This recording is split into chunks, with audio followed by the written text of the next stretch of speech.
Good morning, good afternoon, and good evening, and thanks for stopping by. Welcome to RGV Aerial Photography's deep dive into images he captured this week around the shipyard and launch site in Boca Chica, Texas. Our dedicated team will guide you through with the latest updates and theories at Starbase, Texas.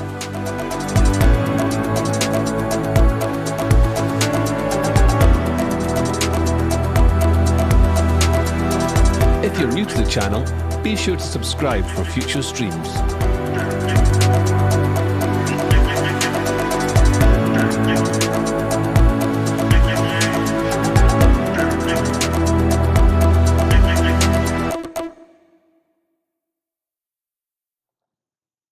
Hello everybody, welcome back to Starbase Photography Review, episode 13. My name is Mauricio, otherwise known as RGV, and today we'll be reviewing photos that we took on March 10th, which was on Thursday morning. And I'll be passing this along over to Indian Star. Hi, everybody. It's Indian Star. Welcome to another episode 13 of RGV's photo review. We're excited to show you all the photos that Mauricio took this Thursday. There's a whole bunch of stuff that's been happening. We're excited to get into it. Sam, you want to introduce yourself next? Hi, folks. I'm Sam Miller, otherwise known as SN18 or Maiden Murloc on Twitter. And yeah, super excited to show you guys what's been going on in rings and domes this week specifically. And we have Thomas with us. Hello, Starbase, Texas. This is Thomas. So this is going to be another exciting week of pictures to go through, and I'm glad to be here. So first off, the picture we have right in front of us. This is actually kind of a special one. Mauricio, I wanted to get your impressions on this because you have a bit of a story that goes with this, right? Right, so this image here, the gentleman on the, it's a sculpture. It's called the lunch atop a skyscraper. This was based on an image taken in 1932 of 11 construction workers. They were seated on a crossbeam on the Rockefeller Plaza as it's being built in New York City. And actually, this image is cropped, so there's a couple of, there we go. So this one displays the full sculpture. And the designer of this sculpture is actually, his name is, let me just get it right, Sergio Fornari. He's an artist, painter, sculptor, inventor, architect. That's what it says on his Twitter page. We'll link it up on the description there. And well, yeah, I spoke to him out at the in front of the production site. He was just telling me about how he would want to pitch his idea to Elon. I think he had an idea about doing a updated thermal tile technology.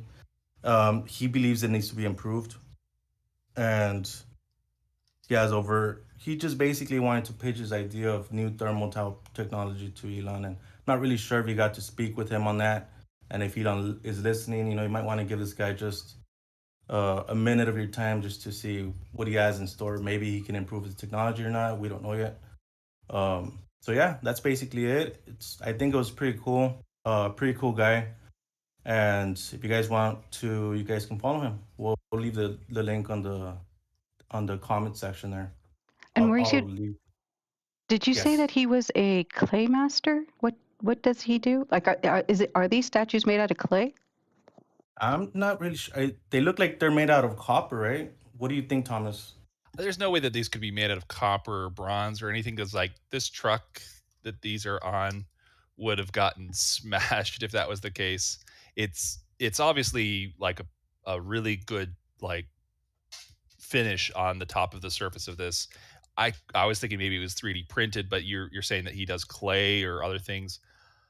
Yeah, there could be some of that, but I don't know. It's still just a lot of mass there. The I-beam that he has is strong enough, and he's got it obviously on the front and the back, at 4 different points here, to really hold this thing in place. So it does probably weigh quite a bit. I just don't know how much. It is an incredible artistry, though. Just Right. like I the mean, detail. yeah, it has to be strong enough to be driving around with it. Just because I saw him driving it around, and I imagine it has to be strong enough to not crack or mess with the integrity of the structure there, right? It's gonna be going. There's a lot of potholes, or there used to be, but pretty sure there's a lot of stress on that. But nonetheless, it's a pretty good piece of work of art there. It's Yeah. gorgeous. It Yeah, it's really is absolutely gorgeous. He did gorgeous. a good job. And it looks like it's got like some, like it's either copper, that kind of feel or look to it. At first, I had seen this on Labs VR cam and Rover 2 cam, and it was just like, what was that? Hmm. Was that real? Were those guys just sitting on something going by? I mean, why are they dressed up looking like that? It looked so realistic. I could not believe it. I kept watching it over and over again, and I went to the VR cam and was like, "Oh, it's on a truck." And it looked like they were moving, but there was just a little bit of distortion in the lens, so it made it look like they were moving, and they were not. They were just, oh, just that first impression though is was just jaw dropping on this. Agreed. When I first saw it, I thought I forgot who I was arguing with, but I was like, "That's real. They're real." And he was like, "No, look." I was like, "Oh," because they're sitting on that beam. But Yeah, I also thought they were real. yeah. Just the way that they are portrayed and look, it's just the coloring isn't right. It looks like some people are wearing makeup, but the size, the detail, it's all there. Every bit of it. Now, when you actually look at like the fingers, it's like, okay, that detail's a little bit lacking, but he's supposed to be wearing gloves or is those hands? But from a camera that while it's driving by, you don't expect to see that, and it's And the still, facial expressions are really good. yeah. And look They're at, you've not so got the bad. eyes. Oh Hmm. wow, And then even the face streaks, like when yeah, you smile, your cheeks have those lines. yeah. These steel workers made of steel now, or something similar. Just it's incredible. This is a great photo.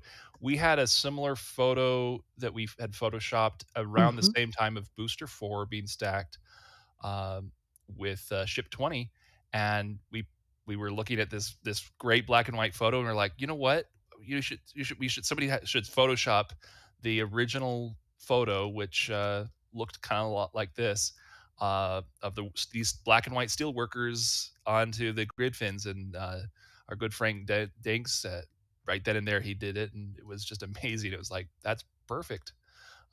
So this is one of those really salutes, I think, as well, to the work ethic and what SpaceX is doing again.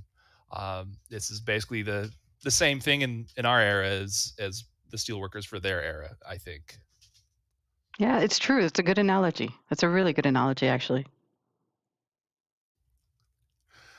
All right. Well, we've got some more pictures to go through, so let's go to the first one. It's a great panorama here, uh, of the entire booster as it is stacked. Booster 7.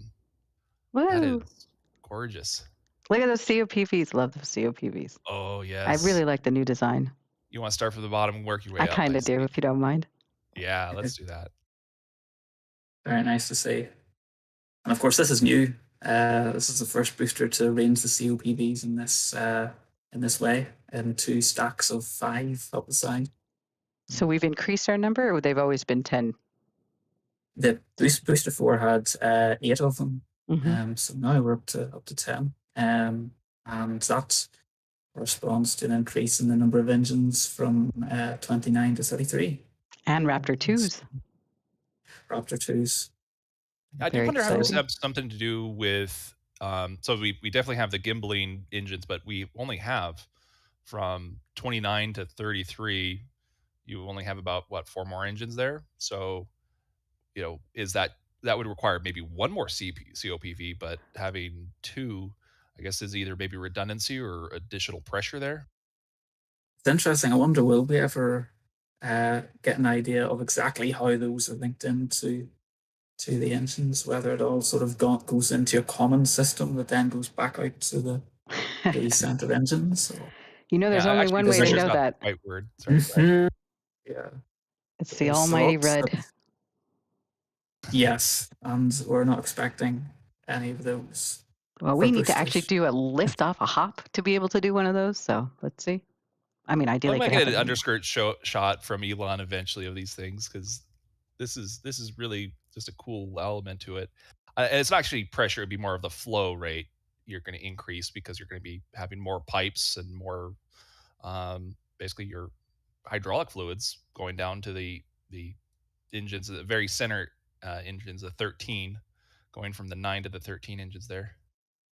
And to be clear, what do we know exactly? These COPVs supply high pressured gas, and is that argon or is that nitrogen?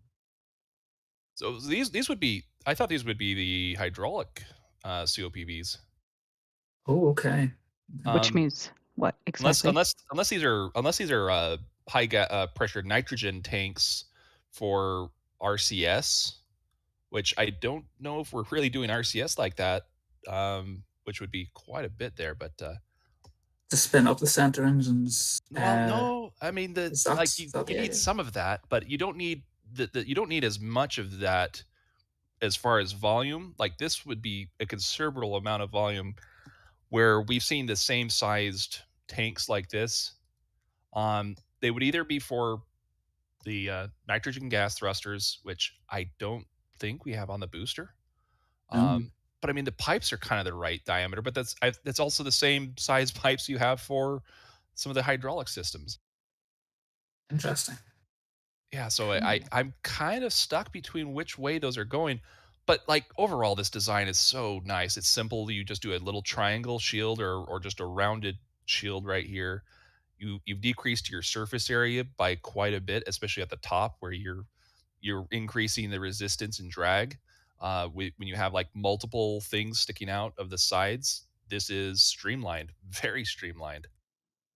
Yeah, we actually have a couple of renders from Nick, who works with us at Ring Watchers. And if at an opportune time, Thomas, if you want to look in the research tab, we'll have those. Oh, okay, yeah. So is that the first one here? We've got. Yeah, we've got a couple of views. We have from the side comparison of, and yes, this from underneath. So so on the flow, left, that shows that flow thing that we talked about, where Oh, wow. you're looking at that surface area. This is kind of what you look at from the above or below, really. yeah, So the wind resistance on going up, you're going to have a lot more wind resistance on this than you will on this. It's very sleek. very nice indeed. And you can see, just even without pointing out all the details, all the little differences that have changed underneath there, from catering for Raptor 1s to Raptor 2. It's a big upgrade. Yeah, the way they mount it, the thing that I've noticed, though, is that the hole sizes, it doesn't show on this one quite the same, but I've noticed on all of the version 2 Raptors that they are the same hole sizes. It's like a 7-inch and a 9-inch diameter for the holes. I've measured them multiple times. They keep showing up the same standard inches because they use standard piping pretty much for doing the Raptors fuel for LOX and methane. Oh, That is yeah, I cool. think we're maybe missing, yeah, this sort of. I think these are methane here, and then they're missing the methane over here, but we get the idea of it, which is really nice. Oh, wait, I do see a little hole right here and here. Yeah, that's the light. But yeah, this is another cool little render here. So that's at Chameleon Sir, CIR. Twitter if you want to follow Nick. Maybe you can put that in that chat for everybody as well. I could, yeah. That would be wonderful. And just a real fast, GB, Zach, Golden Boy, and Grandpa Joe won't be able to join us today. That's why we are with Thomas and Sam. So we're excited. And Mauricio, of course. There's no stream without Mauricio, of course. But both gents should be with us next week, so we should have a full house, which will be exciting as well. And hopefully flyovers. Yeah, speaking of flyovers, this flyover was scheduled for today, but the weather and the cloud coverage, along with the winds, prevented it from happening. So we're still looking into scheduling the next one. So just wanted to put that out there. So everybody send good thoughts for the weather so it's clear, so Marisa can take some good photos for us, and we can have an amazing next Saturday as well. And you know what also helps? Just because we're here, if you want to like and subscribe, that would be wonderful. If you want to like it, that lets us know you're enjoying what you're hearing. If you want to subscribe, that will allow you to get notifications every time an episode goes live or RGV uploads a new video. And if you want to be notified, you want to make sure you hit that bell. So like, subscribe, and hit that bell. Thomas, Right, you're so having fun over there? Oh yeah, I'm just looking at all the little details. Like I'm noticing this guy is. It looks like it's either directly attached to the autogenous pressurization lines or just right behind it, right in line, and makes it look like it's attached. But even the reflection kind of feels like it's attached to that. So they've changed maybe the way that they've, instead of doing a 90-degree elbow, it has this larger pipe diameter, which I guess will be able to have more volume directly there, and it doesn't restrict it or prevent any flow. But yeah, that is kind of those are interesting. And those there's one on the other side as well, and those are the autogenous lines for the aft tank, which holds the locks, and then going up past that, the pipe going up past that is for the methane. It's a similar nub. Whereas that, or no, the way that goes in is goes in to the top of the forward dome. You'll be able to see from here. Yeah, and I noticed on this one they actually are doing looks like the overlap joint. So that's been pretty standard on with the two large sections. But they have been doing, instead of like with the rest of this, they used to do this overlap joint occasionally when they have two sections made together, like this one right here. They used to do sometimes an overlap joint. They've stopped doing that. Now it's robotically welded just in the back corner in there. So starships and boosters get welded basically on a platform where they're hanging. Looks like by the crane. Is that what you've seen too, or is that just what I'm imagining as far as that it's going by the crane? Yeah, there's a wee box in the corner of the high bay, and it looks like there's a robot in there, and stacking onto quads, 4-ring sections. They can just stack quad after quad after quad, and just rotate it, and the doubler, or sorry, the welder does its work. And I see they still have the stabilization points, so that's good to know that they still plan on using the system pretty much the same way. I'm also noticing that they do have the stringers like they do in the previous ones, but Booster 4 does not have the stringers. Those vertical stringers give it the strength and support where it can hold itself a lot better under conditions where it's not pressurized fully. This will help it a lot. Yeah, it'll be interesting to see on the what we think is an unlikely chance that they fly 420. Just whether that tank can hold up Well, without and stringers. that tank isn't this That was a tank, big right? So it doesn't surprise. have the new COPVs or anything, the new fixtures and everything. Oh, it's old No, stuff. yeah, Yeah, it's Yeah, super it's old they now. just So there are a I, couple of questions if you gents want a quick question. There's one question from Fayaj. He's asking, will you see a booster hop at all? Do you think we'll see booster hop soon? Or are we going to go straight into orbital? I mean, I actually kind of asked myself that question because we do have a suborbital license. And if you're willing to risk it and try catching your first booster that you're doing a hop on, that could technically work. And there has not been a lot of action otherwise. That might be something they will do if they have to do a full EIS. And I really don't want that option to happen. So I don't want to just do a booster hop in that sense. It would be something where the suborbital license, you can't drop it in the ocean. It does not allow for that. You have to land it back at the site or catch it in this case. Good. So I'm all for landing it and not dropping it in the ocean. yeah. That's me. which we Sam, haven't what do you think, Sam? You think it'll go booster? I'm interested to see, as Tom says, I think a whole lot depends on the outcome of this preliminary environmental assessment and whether that goes for a long environmental impact statement or just a mitigation or finding of no scientific impact, or significant impact even. So we'll see. I'm But that hoping would be for a cool. Fonzie. I'm hoping for a And they Fonzie haven't by July. the fawns, and Actually, if I mean, the other thing is I haven't tested R2s in flight, Raptor 2. Oh, but they've So been I static wonder, firing them like mad in Florida.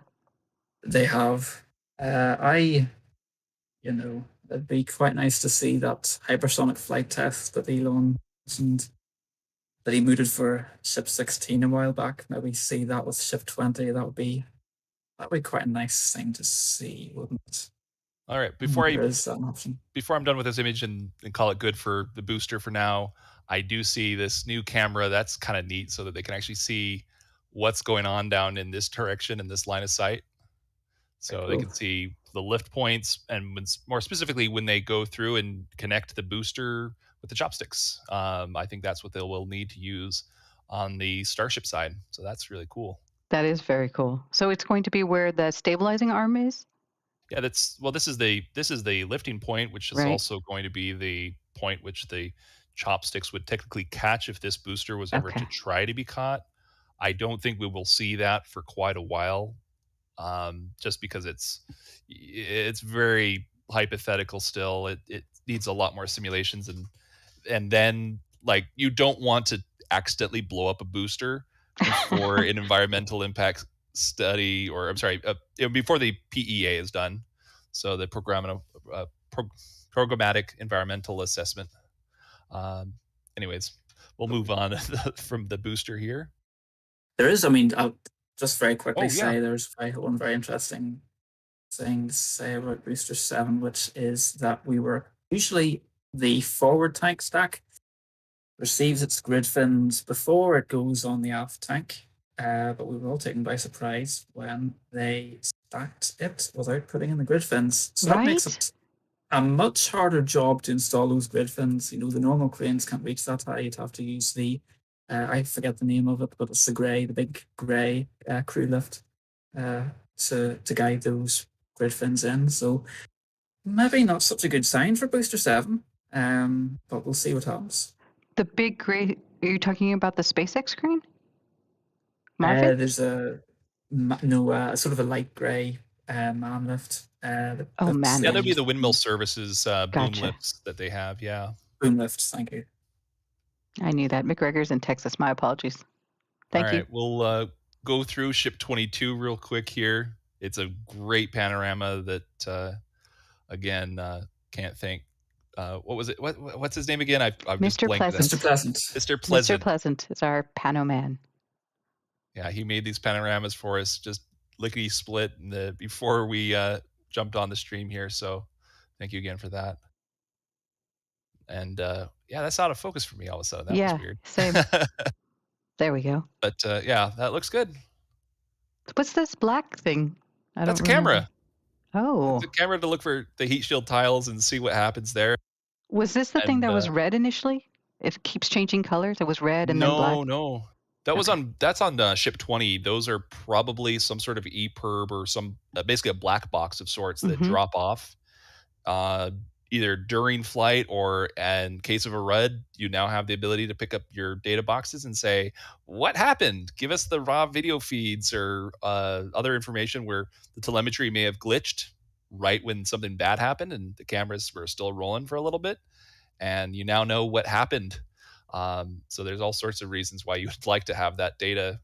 They've got 4 of those on ship 20, but here it's just the camera and that's about it. And it's something where they can add those EPIRBs or whatever they are on basically on ship 22 if they ever wanted to use it for anything. But it looks like I have to eat some crow on ship 22. I thought, oh yeah, they're going to use this Franken rocket and they're going to use ship 20's engines and it's going to be useful.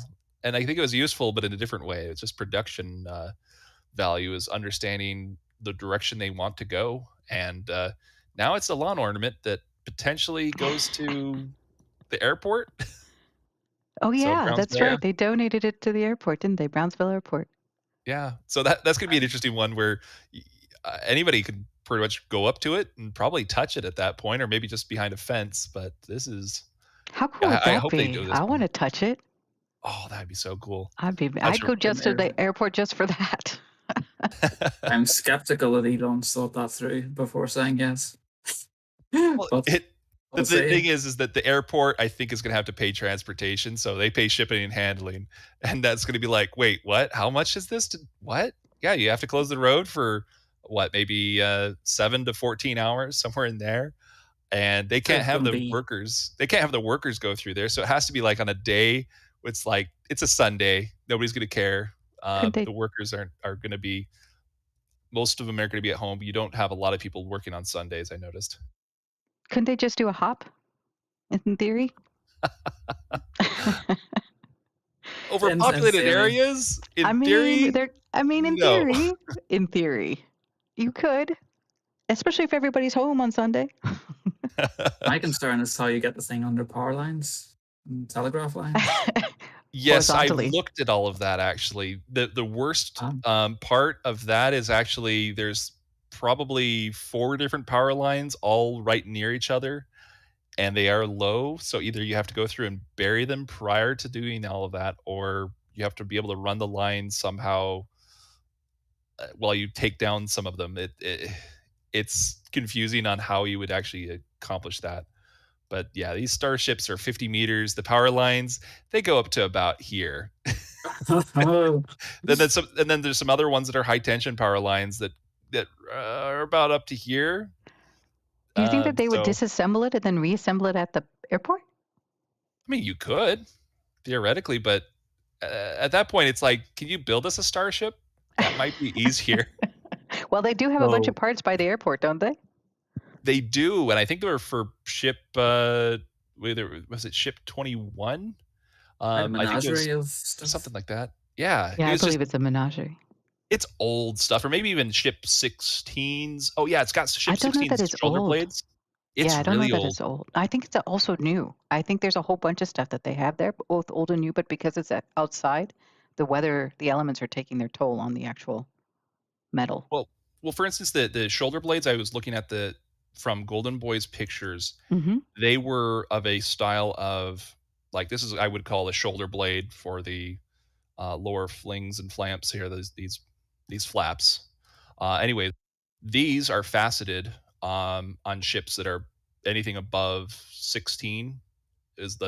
We actually haven't even seen 16 shoulder blades. They're probably sitting over next to the airport.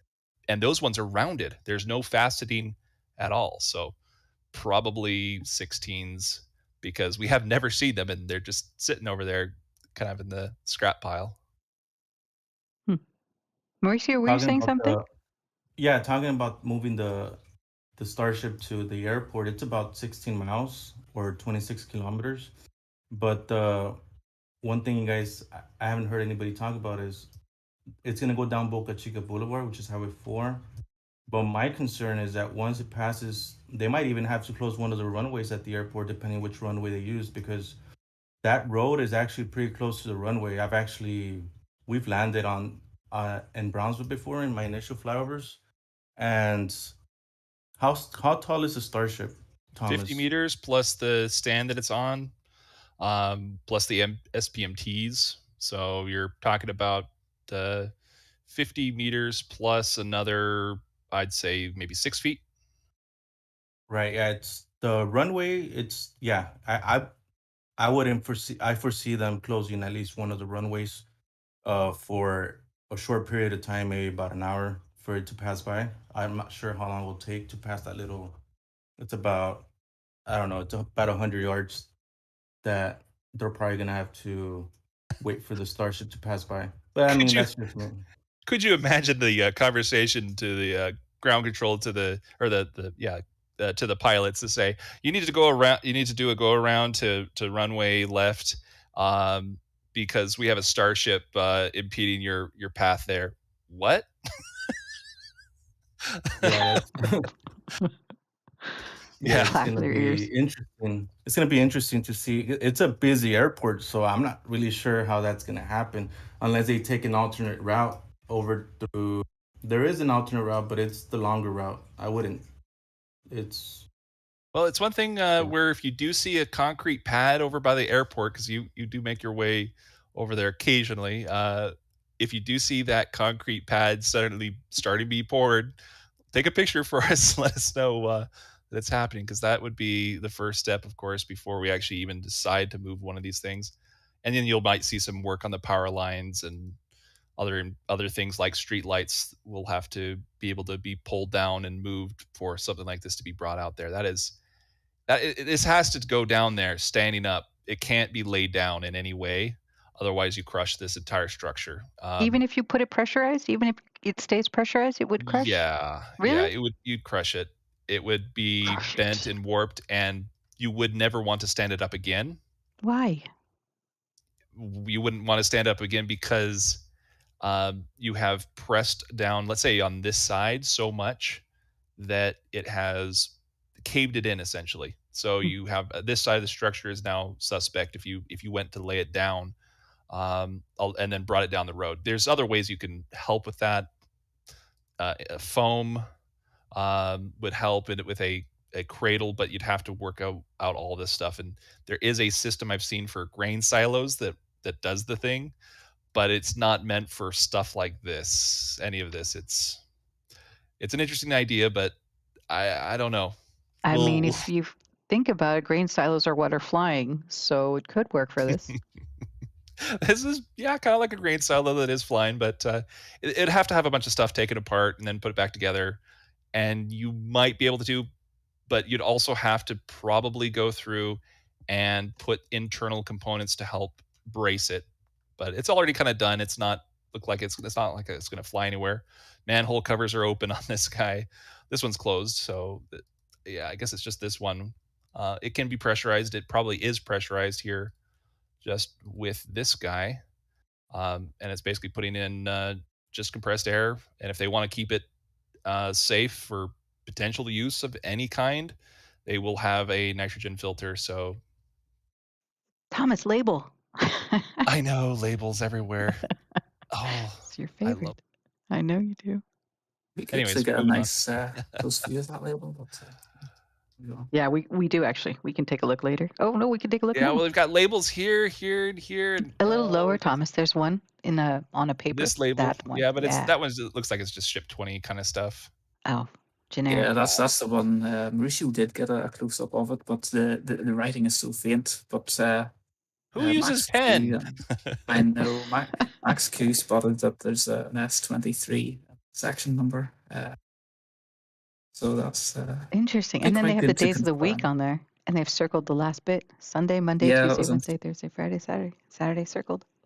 Wait, so you're saying that the Franken rocket not only has parts? Okay, it's all the different parts. It's got like Yeah. 21, 22, 22. 23, and then maybe it was like 25 on part or 26 or something. It was like that. It was just like the most Franken rocket of all. All right, so I'm going to go ahead and move forward because I think we've only gone through like 6 pictures and we have 200 and something left. So we'll get through these. So yeah, here's Starbase. Here is well, first off, we've got all of our rockets in the rocket garden. Booster 5 looks like 15, 16, and 22 over there, or whatever you want to call it. If it says 23, it's the Franken rocket. Of course, we've got Widebay, High Bay, Mid Bay, Ship 21, which I kind of thought that they had brought over to the scrapyard by now, but it's just still sitting there, struggling to do anything. It's done, just like Ship 22, I think. It's meant to look pretty now, Thomas. It just needs to smile and look pretty. It's not even doing that, honestly. Oh. Yeah. Parts of it are very pretty. I'll give it that. But yeah, they've been making a lot of progress on Widebay specifically. You can see that all the paneling is just going up at record speed. It took them, I think, about twice as long for High Bay than it did for Widebay as the rate that they're going. And hopefully this time they don't have to put holes in the roof, but in the bridge crane. So. Well, we know that they won't. And look at those cranes, man. They go up into nothingness. They just disappear. Yeah. This is why you can't fly today, Mauricio. I take it. You'd have to basically be on the ground with your airplane to actually get any photos. And I don't think they like that. Yeah, it actually cleared up just a little bit, but there's still clouds over the build site, so the flyover wouldn't have worked out anyways. So. And also the height you have to go now, right? That 10,000, that puts you way in the clouds. Right. So everything's dependent on the clouds at this point. You know, we're for the most part about 90% of all the flyovers we're above the clouds. So if the clouds are covering up the site, there's really nothing we can do. You're taking pictures between clouds, hoping you get something? It's happened before. We've done that, and it's just not worth flying around, using up time of the rental to try and get lucky, out there. We just rather go out there on a good day, and we'll see. There's some good dates coming up in the next couple of days, so hopefully we get to go out there. Which is actually a good time to remind people, if you're interested in supporting Mauricio on these flyovers, please feel free to become a Patreon member or a YouTube member. All of your subscriptions, all of any donations, they all go towards our flyovers. Mauricio is able to spend it on the pilot, the amount of cost for the actual plane, his equipment, all the stuff that makes these pictures amazing for us. So I encourage you, I'm a Patreon member, and I encourage you all to do it. Same here. Yeah. All right, so I do see they have, looks like, parts of an elevator up there. I didn't notice this until now. Which makes sense, right? Because that elevator needs to get to that top row so that they can put the trusses and all that stuff. Same kind of elevator over here, but this is the first I've actually seen of it, so there's something kind of hiding back there. I'll need to take a look at later. And I can still see that we have our one, looks like absorption column, but it could just be a tank. The two of there's 2 other of these that we spotted in Florida on Labs Gator Cam, and I was like, how did that happen? Like, the odds of it reappearing anywhere were slim to none like that, but they were right on our cameras. So we saw them leave, we saw them come back, or basically arrive at Florida, and we can tell because the blue tarp is exactly the same. The tanks are the same. So it's not just similar tanks. They're identical tanks with the blue tarp and everything. This one's still here. Might go eventually too, but it'll be interesting to see where they end up. Maybe it's at 39A. Maybe it's at one of the facilities out there, but we'll see. We've been also seeing these stairs going into Widebay in this corner right here. It has been probably the first lift was for Bucky was these kinds of stairs. So that's going to be kind of a ongoing thing where you see little things like that, or actually these kind of big these stairs be attached in the corner over there. And it's great to see the progress on Widebay. And just to orient ourselves, Bucky is in Widebay, and Biggie is on the right of Widebay, correct? Yes. So I think that's a that's a Buckner little in the red center. TNT crane. Oh, where's the We TNT crane? I think this one right here, because That's I the one think that just came recently or different? I think it's one of them. This one might be two. I can't remember which one this one is. Anyways, there's lots of cranes, but these two are the ones that really are the ones that matter. The little ones, if Oh, they don't stick say that. around They long all matter. enough, we'll give them a name. Like Spacey and Grover? Yeah, this one right here, that would be Spacey? probably Spacey, yeah. Mm-hmm. And real fast, we want to acknowledge Jim Cabot. Jim Cabot, thank you again for your $5 donation. He says, thanks, RGV, for all your hard work. Ooh, got some Raptor lift trucks. I haven't seen these guys around in a while, meaning we haven't replaced any Raptors. But yeah, this is a really cool view of each Starship in line with the booster.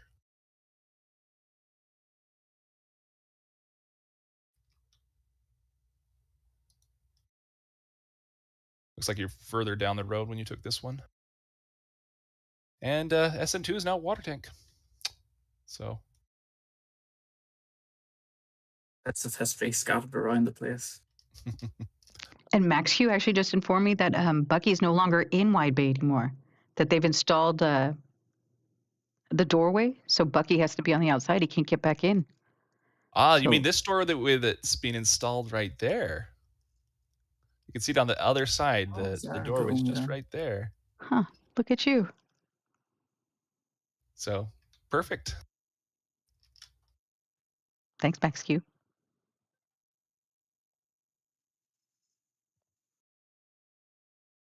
There's all sorts of stuff lying around. I really think they need to invest in shelving.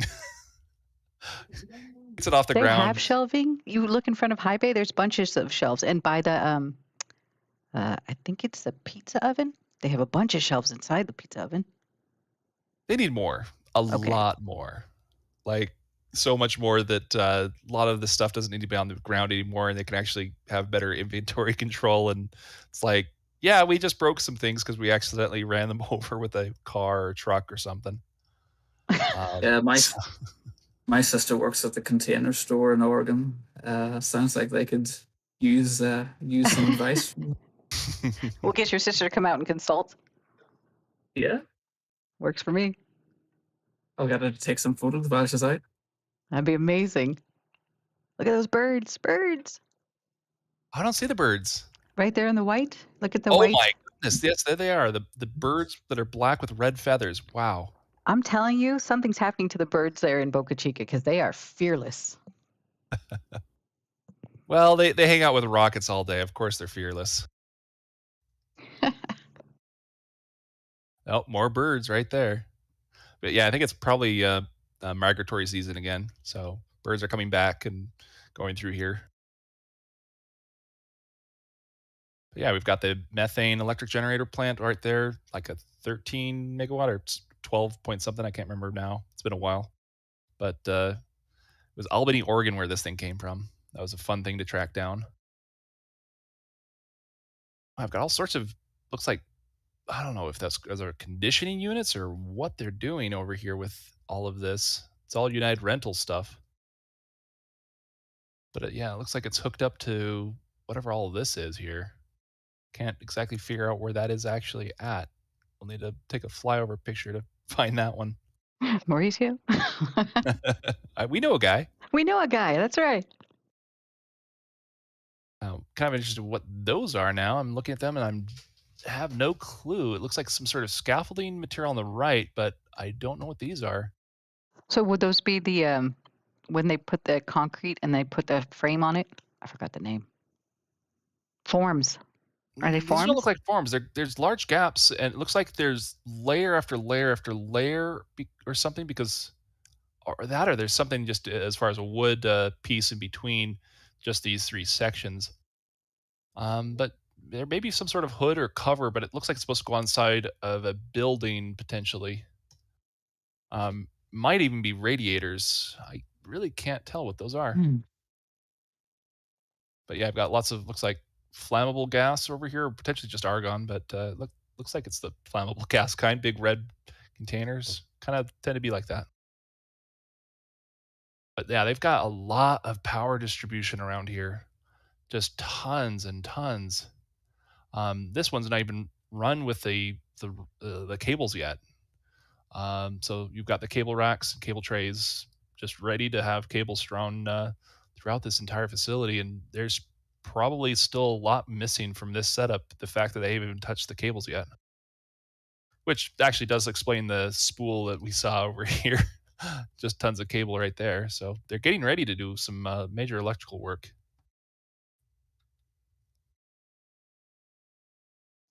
There's that TNT crane you were talking about. Sorry. Yep. Caught my eye. Yeah, that's one right there. Kind of obvious when it says TNT on it. I am the queen of obvious. Obviously. All right. I'm silly. You are silly. Don't have to apologize for being silly.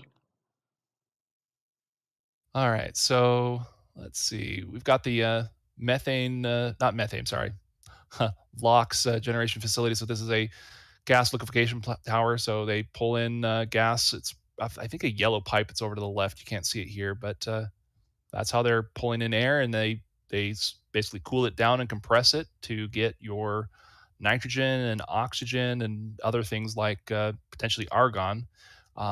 So they will have contaminants in the process that they can use for other parts, but it's just generating enough of that they could then send it off to somebody else to break down further into something usable for maybe somebody else. That's something you can do, but I think they just go through and release that back into the air. So if they have any helium or potentially even argon, they just get rid of it. Do we think that they have argon there? I know we talked about it, but I thought argon was a little bit more expensive. Well, it's one of the things that you can get. It's more abundant in the atmosphere. It's a noble gas. It's used for welding. They do a lot of welding here. So this type of plant is actually built and set up to do oxygen, nitrogen, and argon. But I'm not sure if that's what this plant is set up to do. That it's just this type is able to do those three at the same time. You just have to make sure you have the right tanks and separate it off to each tank as you're going. Yeah, argon is about 1% of the air, and then 20 or so is oxygen, and about 80 roughly, just under 80 is nitrogen. And then the rest in California is smog, just so you know. And it's an increasing but small proportion of CO2, of course. Yeah, so just looking through, and I don't see, besides the two other missing columns here, I haven't seen any other real movement in this site, or at least this side of Sanchez. So we were lucky to see those columns move. Oh, yeah. And they moved to like 2 weeks apart from each other. The first one moved like in February, and the second one a few weeks later. Yeah, and we just spotted them just this week. Yeah, on the ship that came in. That's right. Yeah. Look at those rusted pipes. Oh, they've got lots of this. Still usable. It's just, where were you going to use it to begin with? And can you still use it if that part of the project is no longer happening? So I think there's reuse everything. I think there's people who have pet projects, like they're going to be doing one thing or another, and then it gets shelved. So there's your shelves. That I don't see actually any shelves here, but that is how you shelve things apparently around here, is not shelving them. There we go. Oh, that's a barbecue back over there. Nice. Little smoker. Is that a smoker? Yeah. Little smoker for next to some methane tanks. Meet me by the vertical absorption tank. Oh, the vertical tank or the absorption column. Yeah, I mean, there's actually no methane in them. This would potentially be for separating out methane. And actually, the rest of this would work with that as far as the tanks. There's actually should be one larger tank that could work with these. But yeah, it's kind of interesting. And I see the first attempt of a, you know how we have the stretch formed nose cones? Mm-hmm. This was the first one that was in the windbreak or low bay. This was their first one that they basically made to test that system out. And then they just tossed it over here once they were done with it. And that's the jig? Yeah, they actually have 3 of these things, but the other two, they're full complete sets. This one was like only a quarter of the system. They just wanted to test it with a robotic welder to see if it would work, and it worked. And they now have two of them. It appears in the tent 3, which would be the nose cone tent. Oh, Thomas, we have a couple of super chats we want to acknowledge from Ian Frisbee. Let's do it. He's asked, great. He's donated $10 and he says, will there be catwalks on the inside of Widebay on each level? Where does the elevator on High Bay go? We can answer that question when we get there again, or you want to answer it now? I can jump back real quick, I think, and just look at that and show it real quick. Sure. So sorry about that. I appreciate it. And real fast, while you're going back, we want to thank Sergio Fornari, for the super chat. Mauricio, this young gentleman was kind enough to donate $99.99. Thank you so much, Sergio. Oh wow, that is so generous. Thank you so much, man. The question that was just asked a bit ago, the elevator for High Bay, if you're asking about that, it just ends up over here. Now I'm kind of wondering if they've started getting stuff to prepare to remove this, because they do have I believe, functioning elevator and stairs in this corner of High Bay. And so this might be going away very soon. I don't see any of the scaffolding right here that I should see.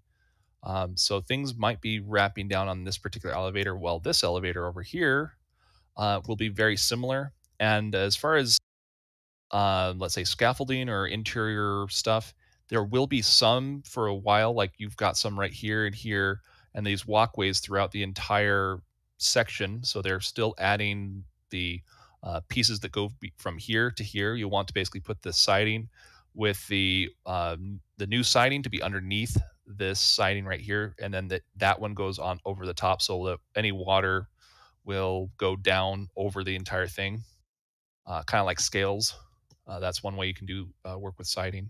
And just a note, yeah. Sergio, our good donor, is the same gentleman who created the structure we were looking at the beginning of the stream. Yeah, that's dude. These are the coolest sculptures. You need to tell us, what are these made out of? We can't figure it out by looking at it, because your truck is obviously not crushed under bronze, so it's got to be something a bit lighter than that. And Mauricio was right when Mauricio was expressing that he was saying that he wants to change their existing thermo tile technology. I guess in the chat he was also saying that he's proposing an interlockable tile with different shapes. That's kind of cool. Yeah. I hope they hear you out. You'll have to let us know how it goes. So most parts, SpaceX loves standardization of parts. So they love the current tiles because they are standard. So that's the one area that as long as you can get standard parts, then it works out perfectly in that sense. And mass manufacturing as well. And Sergio's in our chat, so everybody give him some love. Assuming you haven't already, because y'all are very good people about that. Oh, he definitely deserves some love for that sculpture. That was impressive, and it means a lot to even me just looking at that. That was really just like the enthusiasm behind it. It really shows a lot of heart. Thomas was very moved by it. Yeah. It was very cute. So right here we have the. Oh, was there another question that we had, or did we get that one as well? He just asked, where does the elevator on High Bay go? Oh, okay. Yeah. So we answered that. Okay. So this is the stands that you would have for the vacuum Raptors for a Starship. Then you'd have another hydraulic unit right on top of this. They might be around here on the ground somewhere. Maybe that's part of one. I can't really tell, but they just push up and basically help test the system. And kind of just look at this guy over here, little hard hat. It means that they're doing something over here. They're getting stuff ready to do something. So maybe that third absorption column might be going away. I don't know. We'll keep an eye on that. Well, and Sergio was kind enough to let us know what that structure was made out of, the structure he made. He said metal epoxy and mixed media. Okay. Thank you so much. I was just dying to know what that was, because it looks really good. Literally, it comes up every day, and he always asks, "What is it made of?" He thought it was PLI, PLI, PRI. What's the 3D printer stuff you were saying? PLA underneath would be a PLA. way that you could really quickly throw together something like that as a underlayment to something really cool. Then you have to add a bunch more elements and things to the surface layer if you wanted to make it light. That was my guess. So, but no, Close. it's even better than that. hmm So what we got So here, Thomas? Booster 6 is kind of dead, but it's kind of cool to see. And it's actually the stuff over here that is the most interesting part. Oh, the lifting pins. Yeah, these pins, they're for the booster, they're the booster transport stand. For the longest time, I saw the socket where this was going into, and I was like, is that a radio altimeter of some sort or some sort of sensor to detect where the where things were in alignment of the booster when it was landing or taking off? Nope, none of Close. those. It Up was close. alignment, Yeah. but a physical alignment, not a virtual one using radio or anything like that. So, You were yeah. close. And yeah, there's some more pictures of Booster 6 here.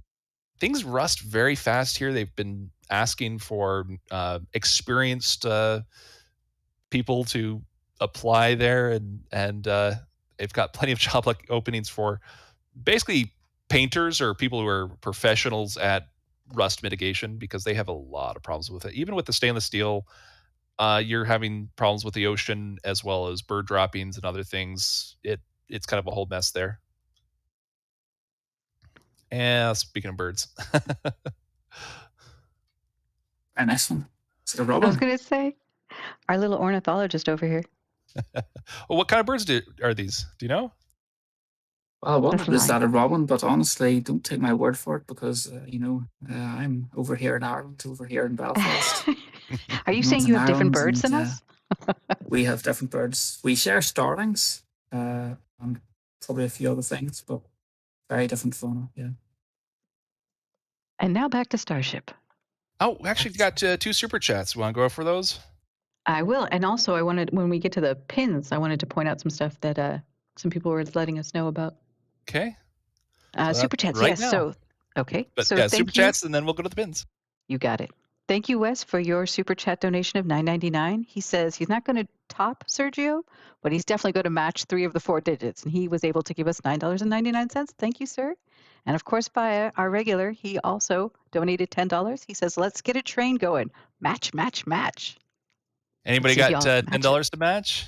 Yeah, I see that Freya Vamperi's got the bid going. But man, You're so this ethnic when you say names. I love it. Oh, it's trying to pronounce it right. No, you're doing a good job. I also need to learn how to say it. I just thought you were doing a good job. That was a compliment, sir. Thank you. Welcome. Look at those hydraulics. Those are so nice. Well, and also, I'm sorry. Oh, yeah, go ahead. The What lines was going what was into the comments here? bases. Yeah. So Max Q was pointing out that there are lines going into the bases of those pins for the transport stand. Bases of the pins. Oh, right here. I'm not sure if that's electrical or yeah, it looks like an electrical line or something that is to help be a sensor right here. I've got some other little bits hanging off. Don't know what those are for. Maybe some other wiring, but yeah, this is Booster 4's transport stand. I wonder if these transport stands are made particularly for each booster. So this is an element that they've added on just recently, but this is the sloppier version of the hydraulic lines. The newer systems look so much cleaner and well put together on the transport stands. I guess you could call them numbers 2 and 3. Number 2 is with Booster 5, and number 3 is with Booster 7 right now.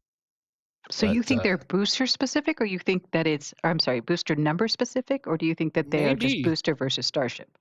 Oh no, it's definitely boosters for sure. But they seem to be treating them as if they are somehow booster specific, and maybe it's just by coincidence, but just one thing that I kind of noted that Booster 4, I was like expecting maybe they would use this for building Booster 7. They never brought it over to use for Booster 7. They actually brought this back to the launch site. So this particular one no longer is at Sanchez. By the way, this is an alignment system, 3D alignment system. I can't remember the name of the company that we found that does most of these, but Dave's yeah, probably they're fun. screaming at the screen right now.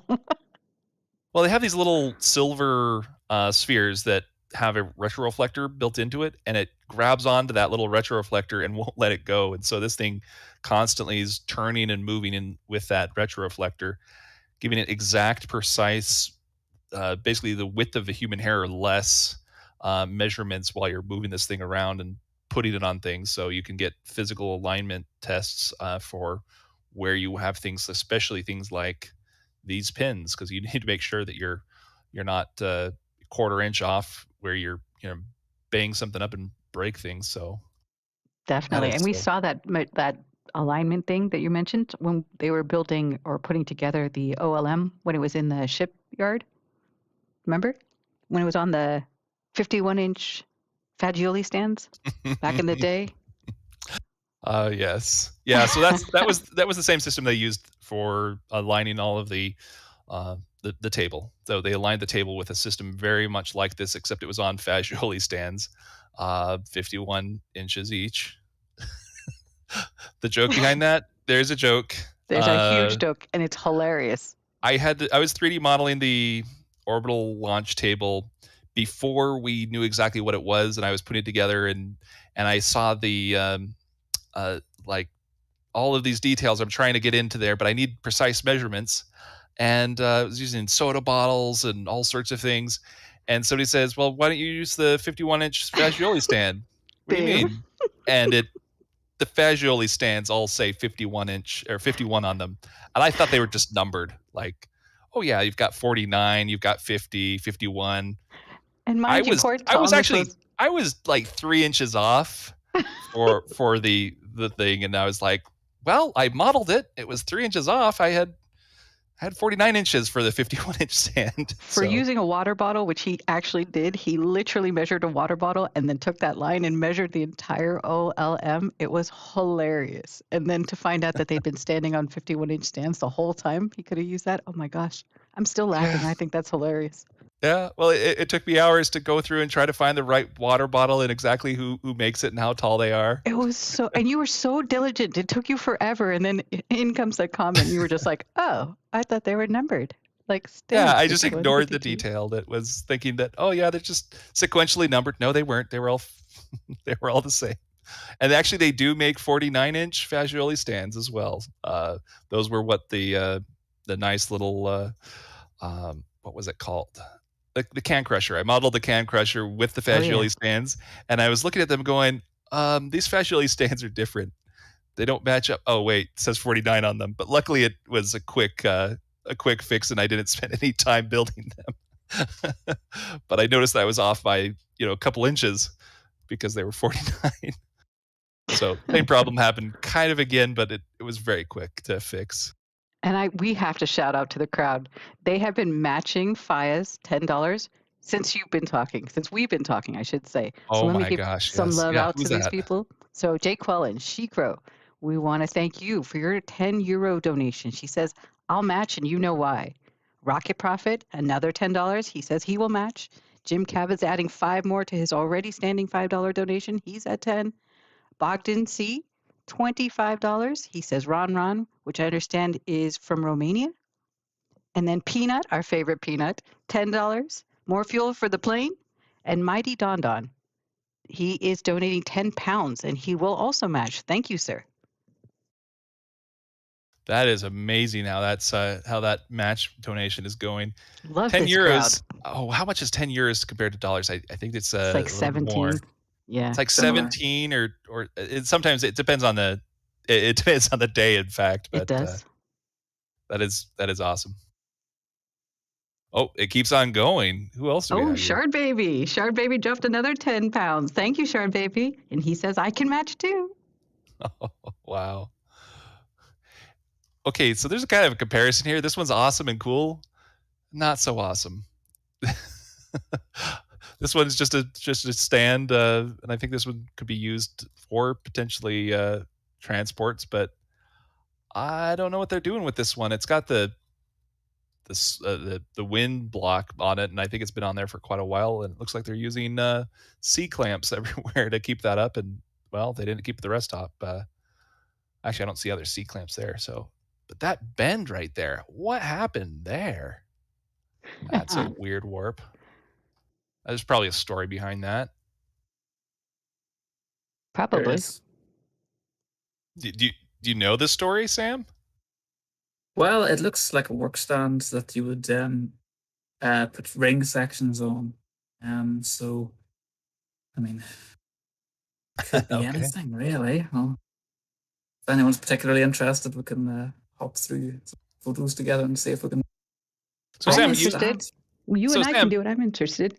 yeah, you go through in Ring Watchers, and you track down each individual piece, where it's been, every photo pretty much of the thing that is useful to figure out, oh, this thing was actually used during a cryo test or something like that. It's like, that's where the bed came from.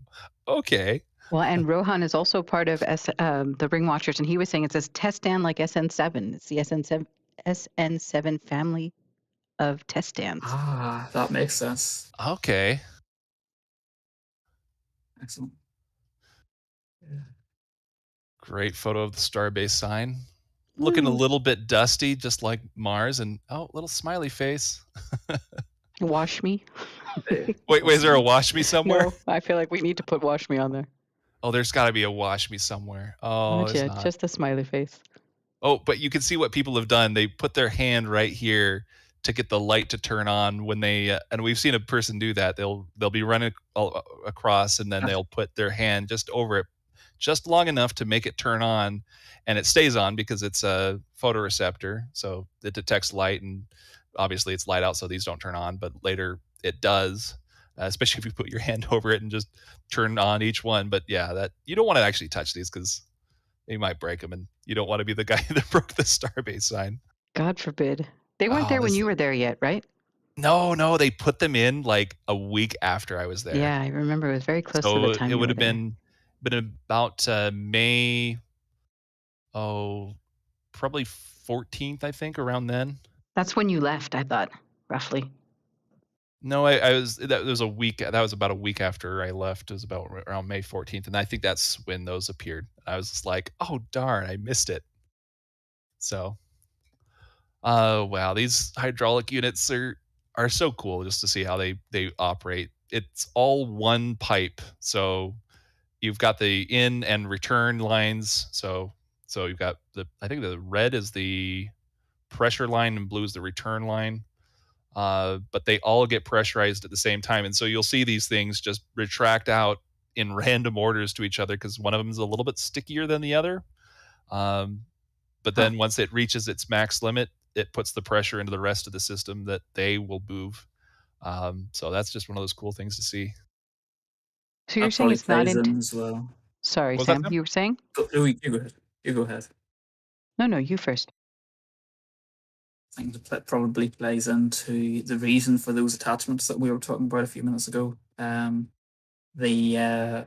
booster, when it's being lifted off the transport stand, those things have to retract. And obviously, so far the boosters have been lifted by a crane. Currently that's Marvin, the big LR 11,000, and of course, if it's a bit windy, the booster will start to rock as these things retract, and that's not a great idea for multi-million-pound hardware. They seem to have got lucky so far, and nothing bashed. But clearly, this new development is something that will enable it to be done a bit more securely. I've seen worse, honestly. When the Booster 4 went down the road, I think for the first or maybe it was the second time, it had Raptors inside. So I think it was probably the second time. They were jiggling back and forth so hard. I was just like, how are these not hitting each other? It was quite something. They had no hydraulics or anything in them. I don't even think they were capped properly at that point because they were moving quite freely. wow, they You're were. talking There you about when go. we saw the Raptors on the bottom and they transported it with the Raptors? Yeah. Yeah, that was crazy. Because you could see them hitting each other. I think they were hitting each other. We couldn't hear any bell sounds, but maybe we were just listening to no audio because there was plenty there. And so, Sam, you're specifically talking about. Let me go back to the pins here if I can get that another shot of that. So this is the other side of that pin mechanism. It's very much the same mechanism here as it is here for the hydraulic ram. And then Yeah. this looks like it's part of the hydraulic ram system here as well. So this will have to go up and down on hydraulics. And we did see this get lifted the other day. This would probably been the third where these lifted up and then they went down. It was like, okay, testing's over, moving on. Oh, yeah. Yeah, so that lifting up will allow the booster just to be guided straight up out of the stand. And then once the engines are clear, its job is done, I'm guessing, and then the pin retracts and the crane, or hopefully soon the chopsticks, will take it from there. So hopefully Could you we'll see imagine those that. the pin the pin system that is used to help protect the let's say the bells from knocking into the side wall or something terrible like that from potentially happening? That they are the ones that impact the bell and damage them, and it's like, well, there goes a $250,000 right there. Let's not put that out into the universe. Right? I don't think that works for the pins either. There's no camera or anything on this setup, is there? That they could see?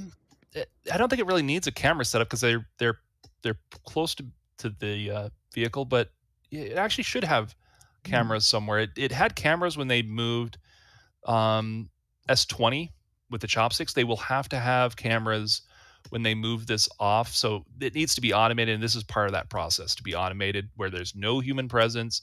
The launch site is clear all the way up to the roadblock, which is kind of interesting. So if a booster did fall, it would be highly unlikely that anything would happen. But there is a chance. There's debris that with buildings that are imploded that you'll have go extreme distances that are like, how did that happen? And usually it's very rare, but it's still, you'll get a glimpse of that happening occasionally. And maybe that's the same safety thought there. And you can even see, nice. We've got the little wedges so this thing slides back and forth, little skids, and it looks like maybe some grease or somebody was maybe went a little too heavy on the paint. Plenty of grease. It would be bad grease. if it was paint, no? Oh, I think it's paint because it's just only on the edge. It's not on the inside. So I think that's just paint on the edge, and that's fine. But they've marked the washers and nuts so that they know that if it's turned, it's in alignment or not. So that's good to have that. All those little details. Actually, this one right here is bothering me. I'm like, what is this? It looks like a motor and then maybe another motor. That doesn't make any sense. I mean, what do you need a motor here and a motor here for? More stability to push things? I don't know. More torque? I don't know. I don't know. Yeah, I don't get it. It's just sitting there and there's even like maybe a serial number somebody could look up to figure out what that is. Is that stand cracked? Is the metal cracked if you go down slightly? No, this looks like paint right here. That's paint? Oh, okay. I think that's paint or maybe it got wet or something, but it just looks like water. Okay. You can see right here it's similar, but this one, it's found the path of least resistance going down. Sorry, that's probably pretty minuscule. No, yeah, it's fine. People will sometimes ask about, is that a crack? And it's like, sometimes there's a crack on concrete or something like that. These aren't cracks on the metal, though. Wait, what is this? There's a small gap. Oh, another gap. And it's welded. Every little detail. Every SGF detail, though. stands for Stargate. Oh. Everything on here has SGF on it. Wow, that's a unique. There you go. SGF 097, and it's pointing left and right and up in this view. So to your welds in theory? Yeah, probably to the weld. So maybe it's the type of weld is what it's pointing out. And it's using maybe a type of weld material. So it might be rods. So they'll have a stick welding method. That might be what they're doing here. And it's, I think, possibly that's what they're doing with this. I would have to look that up to see if I could find any results. Homework. Yep, more homework. If anyone in chat knows what SGF stands for, let us know. Right. SGF would be good to know just in case. Yeah, well, I mean, it's the first time I've seen that acronym for potential welding. All I think of is Stargazer. That is pretty close. Stargazer SG, but the F is not quite there. I just love how everything's labeled too with numbers. So it's like, oh yeah, this is obviously for number 13. Oh, right. Which number 13? We've got 2 of them. Who labeled the other one 13? Just kidding. That only happens in your head, Thomas. I know. It's just a fun little Joker story. I have seen weird stuff like that where something got labeled twice wrong and then they cross it out. And don't talk about my labeling. Oh, I wasn't talking about your labeling. I know. I'm just kidding. I'm kidding. I'm pretty good about counting. I'm good like that. Okay, good.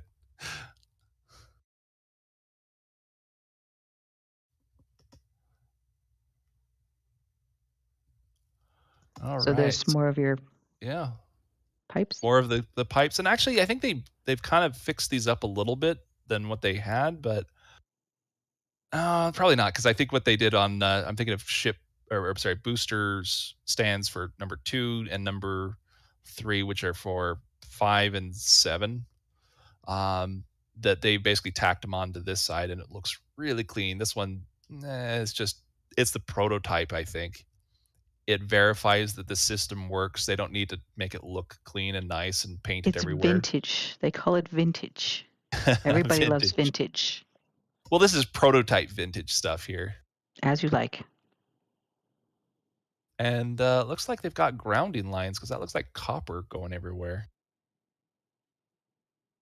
That is interesting. Wonder what that's all about. You don't want too much static building up. Oh, true. So if you have static building up through the system, that would be a problem. So you want to ground it directly. I mean, this is metal. This is on metal and it's welded to metal, but this is not. This is insulated. So, and this potentially could be insulated here. I guess that makes sense. So you do want to keep these grounded with each other. And that's what that's about. Very interesting. I like that we're looking at wire. I just pull out every detail. I know. I like it. I'm complimenting you. Lifting pins, all the sorts of fun stuff. But yeah, I'll keep going through. There's quite a few of these pictures, so but they're all each unique in their own good way. I keep staring at this part where it's obvious that they took something off there, and I think I remember being down there when they did have these little pieces on for basically it was some sort of way of moving around I think the booster a little bit differently. Just can't remember when it came in those pieces with those jutted out ends and everything like that. Well, they added them on back in April of last year. So this thing's been around a little while. Here's another view of that strange mechanism. It does look like motors, just what for? That's interesting. It's like maybe a sensor or something, but thought that's what some of this stuff was going on for over here, like some sort of acoustic sensor or something to detect how far away you are from the vehicle. Yeah, this thing is strong and sturdy. It's not going anywhere. I think actually it's kind of overkill in a sense looking at this. Wow, it's got a lot to it. I guess it could take a beating if it needs to. The ideas in chat are inspection signatures or welding signatures for SGF. Oh, interesting. So meaning somebody's name, perchance, initials. I've seen SGF, we know they do that. I've seen welding signatures, but that was pointed at 3 different directions. Well, he would have done all 3 welds potentially. Potentially, or he's inspected all 3 welds. Oh yeah, inspected. Yeah, that could be that it's just him inspecting it. And I don't know what the number means, though. Maybe that's the particular weld number, that each one gets its own unique thing that he has to write off in a book. But yeah, that would be like an inspection weld right here, I think, if that's the same thing. But man, there's just copper wire all over this stuff. Yeah, very messy. But It's very functional. And there's that elevator again. You can see the teeth for the gear system that it's like a worm drive that goes through and moves these things up and down. And you can see that there is going to be just a little bit of additional height for Widebay, just up a couple of feet maybe, or up to maybe here. Just really depends on what the roof pieces look like. Have you either of you seen any of those pieces laying around or anything like that? Because I haven't really paid attention to that yet, but No, I mean, in the last flyover, the trusses that you're seeing at the top of the Widebay, they kind of blend in. I wonder, okay. Those were maybe the only Ollie's things we seeing what saw, I'm right? The saying. trusses so far? I don't think we've seen the actual. Yeah, large trusses on the ground, but we haven't seen anything that looked like a roof. Yes. That's where the bridge Yes. crane's going to go, yes? Yep, that's where you'll have a rail right on here, and I don't see the rail yet, but you'll have a literal rail be welded onto this, and I would have thought they would have done it before they put it here. It goes, and this is the stop right here. So if it's hit here, you're kind of gone too far, but it's a just in case you screwed up a little bit too much. Yeah, you don't want the bridge crane to fall off the rail. Yeah, you want to make sure that you don't screw up anymore. Hey, Thomas, shout out to Jessica Kirsch. She's in chat. Well, hey, Jessica. Welcome. Hey, Jessica. Chat with you on YouTube chat occasionally. It's good to hear from you. Woot, woot. We got stars in chat. Yes. Celebrity status achieved. Right? Check mark. I mean, we already have one with us right now, but I know. Oh, and we've had others too. Jessica's come before, thank goodness, and Marcus has come. Marcus House. RGV brings all the big names. Yes, he does. By the way, speaking of big names and this, if you are a patron supporter and you have already connected to Discord, which I really hope you have already, you should jump in and listen to us live directly in Discord. We are in the studio area, so you have to be, I believe, SN 3 and above. Is that correct? Sounds about right. We'll confirm. Yeah, but I think it was tier 3 plus, and that you can listen to us live and watch it live directly from Discord. So jump on in if you'd like to. Yeah, if we turn on our cameras, you can actually hold notes to us and tell us stuff. Just kidding. Yeah, I don't get any of the camera feeds, but yeah. The workers here though, wow, they're just all over the place. They're like ants just putting this together, and this is the front right here that we were talking about, that header of the front of the Widebay. And so yeah, you're not going to see the crane in there anytime soon. You can only see the small ones now, and then you'll have the bridge cranes that get put in place. Woohoo! Those things are awesome. And confirmation, it is SN3 plus. If you are a Patreon member at level SN3 or higher, you are welcome to join us here in chat. Yeah, you won't be able to talk to us and you won't be on stream, but you'll be able to listen to us directly live, so there's no delay. And you get the before we start the stream and after we get to start the stream, then we can chat. Yep. We've got some potable water tanks, nice, but I don't think they're being used. There's nothing hooked up to them. There was an osmosis facility basically being done right here at Starbase at Sanchez for quite a while, and I think they've kind of wrapped that down. There is some, I guess, problems with what you do with the wastewater, but they had frac tanks, which are tanks that you have contaminated water that you will remove and send to be disposed of properly. So that's where they will do additional osmosis on the actual contaminated water that'll be brackish or have other contaminants in it, and basically get the filtered water out and be able to dispose of the rest properly. And real fast, just to go back to that other conversation, not only SN3 Patreon members, but also YouTube Early Access members can join us here in chat as well. Thank you, Hoppy. If you like what you're hearing, go ahead and hit that like button. If you want to be notified of future drops and more episodes, make sure you hit the subscribe and hit that bell button. That way you get the notifications. But definitely subscribe to the channel so you know what's happening when we know what's happening. All right, so we've got plenty of more stuff here to go through, and it's kind of a little bit of pipes and junk here, but it's really kind of interesting to look at what they've got collected and what the reasons are for. So looks like a compressor or something like that. It looks like a really bad water heater. Yeah, it's still usable. I mean, it needs some paint, and basically be tested again, because who knows what else has happened. But yeah, it looks like they've got some stuff. It's the problem that happens with everything around here. It's by the salty sea air. Even if it was brand new, it would look this way in a while.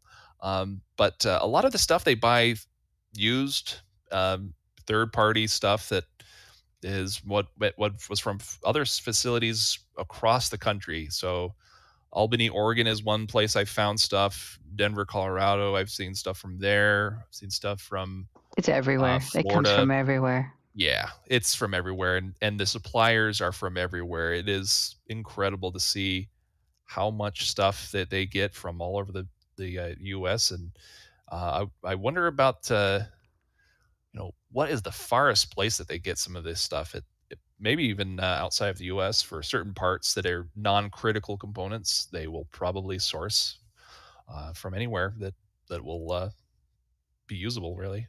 Thomas, look, shelves. Yeah, well, I don't know if that's really shelves or just for a tool chest. I actually meant the one structure on the left of this, but that's okay. This is also cool. Oh, yes, for the pipes. Yes, Yeah. I want more of these. I've seen a bunch of these. I want to see more because it's so useful. You just get a teleloader or forklift over and pick up some pipes and bring them where you need them. Didn't they have the problem flings and the flams on those as well at one point? Or similar something structure? very similar structure. It's basically these jut out. These ones are meant for pipes or other things like this. You could even put 2x4s technically on a system like this. But yeah, they're very useful. Just keep off the ground, keep it clean, keep it in a useful condition. You will have to go through and work on the edges when you go to weld stuff like this, but you do that anyways. Obviously, these are not clean pipes anymore. This one's probably more clean. They've still Or they got just the don't want tape on those it. bugs in it. And just Mud a rust. reminder, if you all want to ask questions, you're free to do that. We will try and answer them live. If you want to enter in a question into chat, just hit that exclamation point, type the word question, and then space in your question. So just exclamation point, question, and then your question. Rohan, I got it right this time. Haha. Got some more, looks like air handler units or something like that. And then, of course, water tanks, and they're all sorts of colors, which that's not good. Yeah. I think those are probably disposable water or something, because something's growing in these ones. This is not drinkable, and that one's quite pink at the bottom, so maybe it's not water. You have to really read the labels here. My big takeaway from all the Yeah. the stuff and the junk and the useful things and the unknown things sitting around is the sheer amount of investment and hardware you need to do an operation like this. Yeah, It's crazy, right? They're doing it twice. They're not just doing it here in Starbase. They're doing it in Florida. And here's all the prototyping. It will be launches. There will be regular launch cadence. Oh, I recognize these. I remember seeing these valves right next to me, like 2 or 3 feet away. I was at a neighboring property, which I was able to be on that property. It was not on SpaceX's property, but there was like 2 or 3 feet away from these, and I was like, "Wow, cool! I actually get to see the whole thing and really up close." And it was kind of neat. But security kept a very close eye on me while I was taking photographs and everything. Yeah, you're that site. shifty type. Everyone should keep an eye on you, kid. The one who's 6'5" and is very visible from every direction. And stop the testing of Bob the nose cone back in the day. No, it wasn't Bob. It was 15. SN15. The day before it flew, they were doing a little bit of testing, apparently. That was Bob. No, they did test Bob at the same time. They were dual testing that day. But I disrupted 15's testing apparently, which was fine. I was way out of the SpaceX property. I was specifically staying off of their property. I've seen their property maps. I know where their property is. So whenever you see Thomas, keep an eye on him. He's the dodgy type. I'm not the dodgy type. I'm the guy who waves hello and smiles big at you and keeps the distance. Keeps the distance. Yeah, I don't want to disrupt any other Starship activities.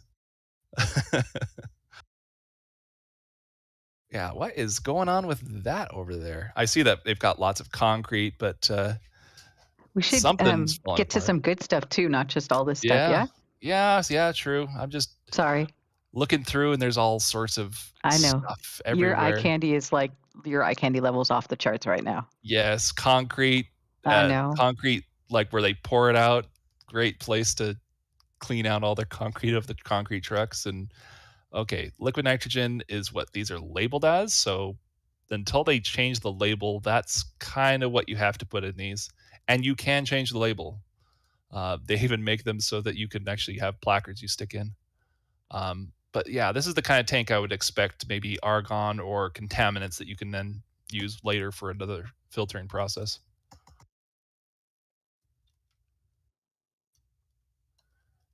Isn't she a beaut? Yeah, this looks like, what was it, 6.1? No, that's not 6.1. Well, there's an interesting thing to consider there. So this is the test tank created from the forward dome and the common dome B6. The rest of the booster of the mid tank sections were donated to B7, from what we can tell. The aft tank, the aft dome is what we saw sitting upside down earlier. Mm-hmm. And then Jessica's here. She is the one that got the scoop on something called 6.1. She was streaming over at Sanchez, and a worker came over to talk to her and Jana, and the worker told them that they were working 6.1, and that this tank was going to go on top of another tank. And what they were working on was a ship aft skirt, which would be compatible with this forward dome. So we've been waiting patiently. We've had a couple of false starts of hoping that E6 would, or this test tank, whether the whole assembly is called 6.1 or whether this is B6 and the ship aft skirt is called 6.1. Waiting for that to go on the can crusher, but we're growing our beards waiting for that to happen. Yeah. I am not growing a beard, thank you very much. There's no beard growing over here. Let me just clarify that. I shaved my beard yesterday, so I'm good. But I can see this does not have the lip necessary for the can crusher, so there needs to be about an inch, a piece of metal that's about an inch out that's really thick, and that is the piece necessary for the can crusher.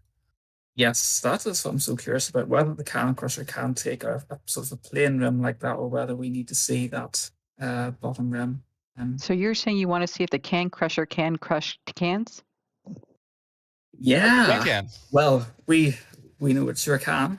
It crushed B2.1, who's just in the background there and behind. So maybe a better shot of that.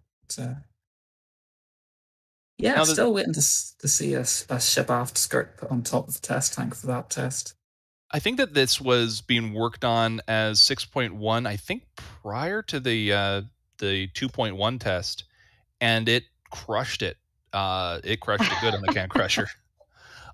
So I suspect there might be we're going to go something a little bit different with the design this next one, so that this might not be used, but they did so much work, so much welding and inspection on this particular Atop 2.1 and this one, that they might have concerns, or maybe that it was just like, well, we did exactly what we expected it to do, and they're moving on with additional testing with maybe 6.1 or something like that in the near future. Looks like we got some questions coming in. Do you want to go for those? Sure. The question is from Missing Tools. It says, chat generally believes Raptor 2 will not work with 1 or 1.5 thrust puck. Short of the gimbal and thrust, have you seen definitive proof that Raptors are not interchangeable? Yeah, It's a good question. the actual connection for the Raptors, that does not allow it to be connected directly without, let's say, an adapter plate. And if you have an adapter plate, it's like, wait, why'd you build an extra piece for that system? Plus 1.5 is already not going to be compatible with, let's say, version 2 pucks and all that system. They're under thrust, they're underperforming. They're also just kind of the old stuff. So that is the first part that is the definitive saying, yeah, they don't physically attach to each other properly. So that's something you did point out. Other definitive proof would be the pucks, the actual puck sections themselves.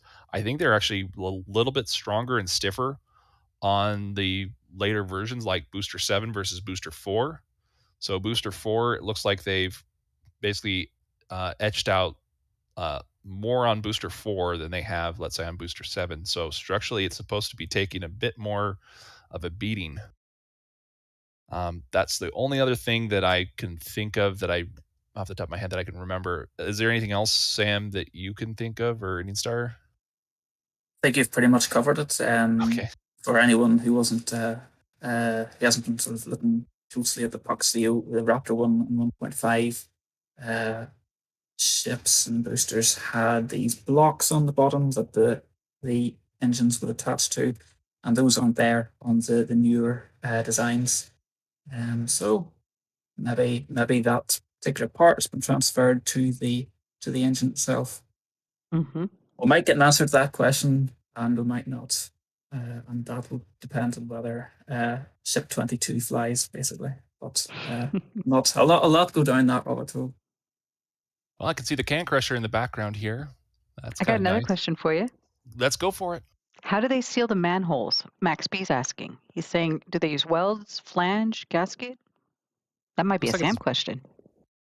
Yeah, go for it, Sam, if you've got it. The manhole covers on the tanks, they have hatches. Now, they aren't totally sealed, because I've seen during cryo tests fluids leaking out. Yeah, but I don't think that's intentional, right? Because they replaced those hatches most recently. Yes, they seem on Ship 20 to have replaced hatches that had black tiles on them with just plain metallic looking hatches. Or maybe they took the black tiles off. But So you're saying they're all this color first, and then they put on the black? Or are you saying that they're black hatches? Yeah, the hatches are made of steel, the rest of the tank, and then the black is on top. I'm not sure what material, whether it's TPS or whether it's just rubber or something. Certainly, they have to be openable if during testing when people are coming in and out, so they can't be welded shut.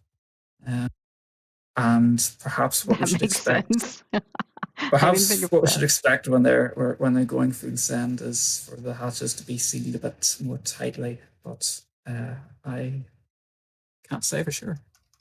Can't remember the exact bolt pattern. There's a bolt pattern that they will use that is pretty simple, where it's a repeating pattern.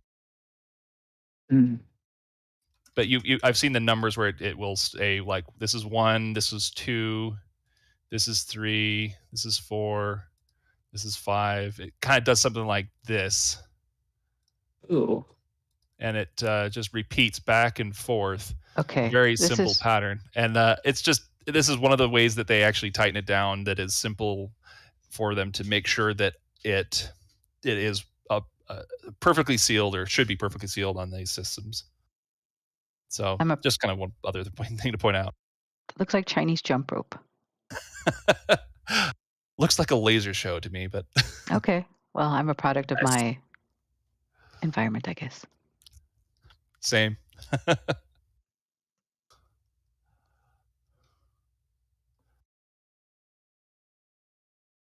Nice little towel loader there from United Rentals. I see these guys everywhere. I mean, it's like they're trying to advertise with these stickers. Go figure. It works out really well, I think.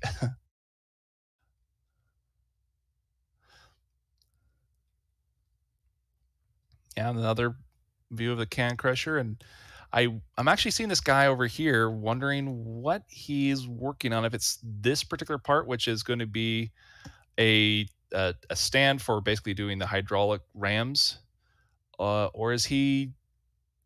I can't tell which way he's on. He's on this. He's on the boom lift, but I just can't tell if he's working over here or if he's just turned around and he's working on that guy. It's just that little bit of depth perception I don't have. Does kind of look like he's closer to the this right here, which would be that puck shucker.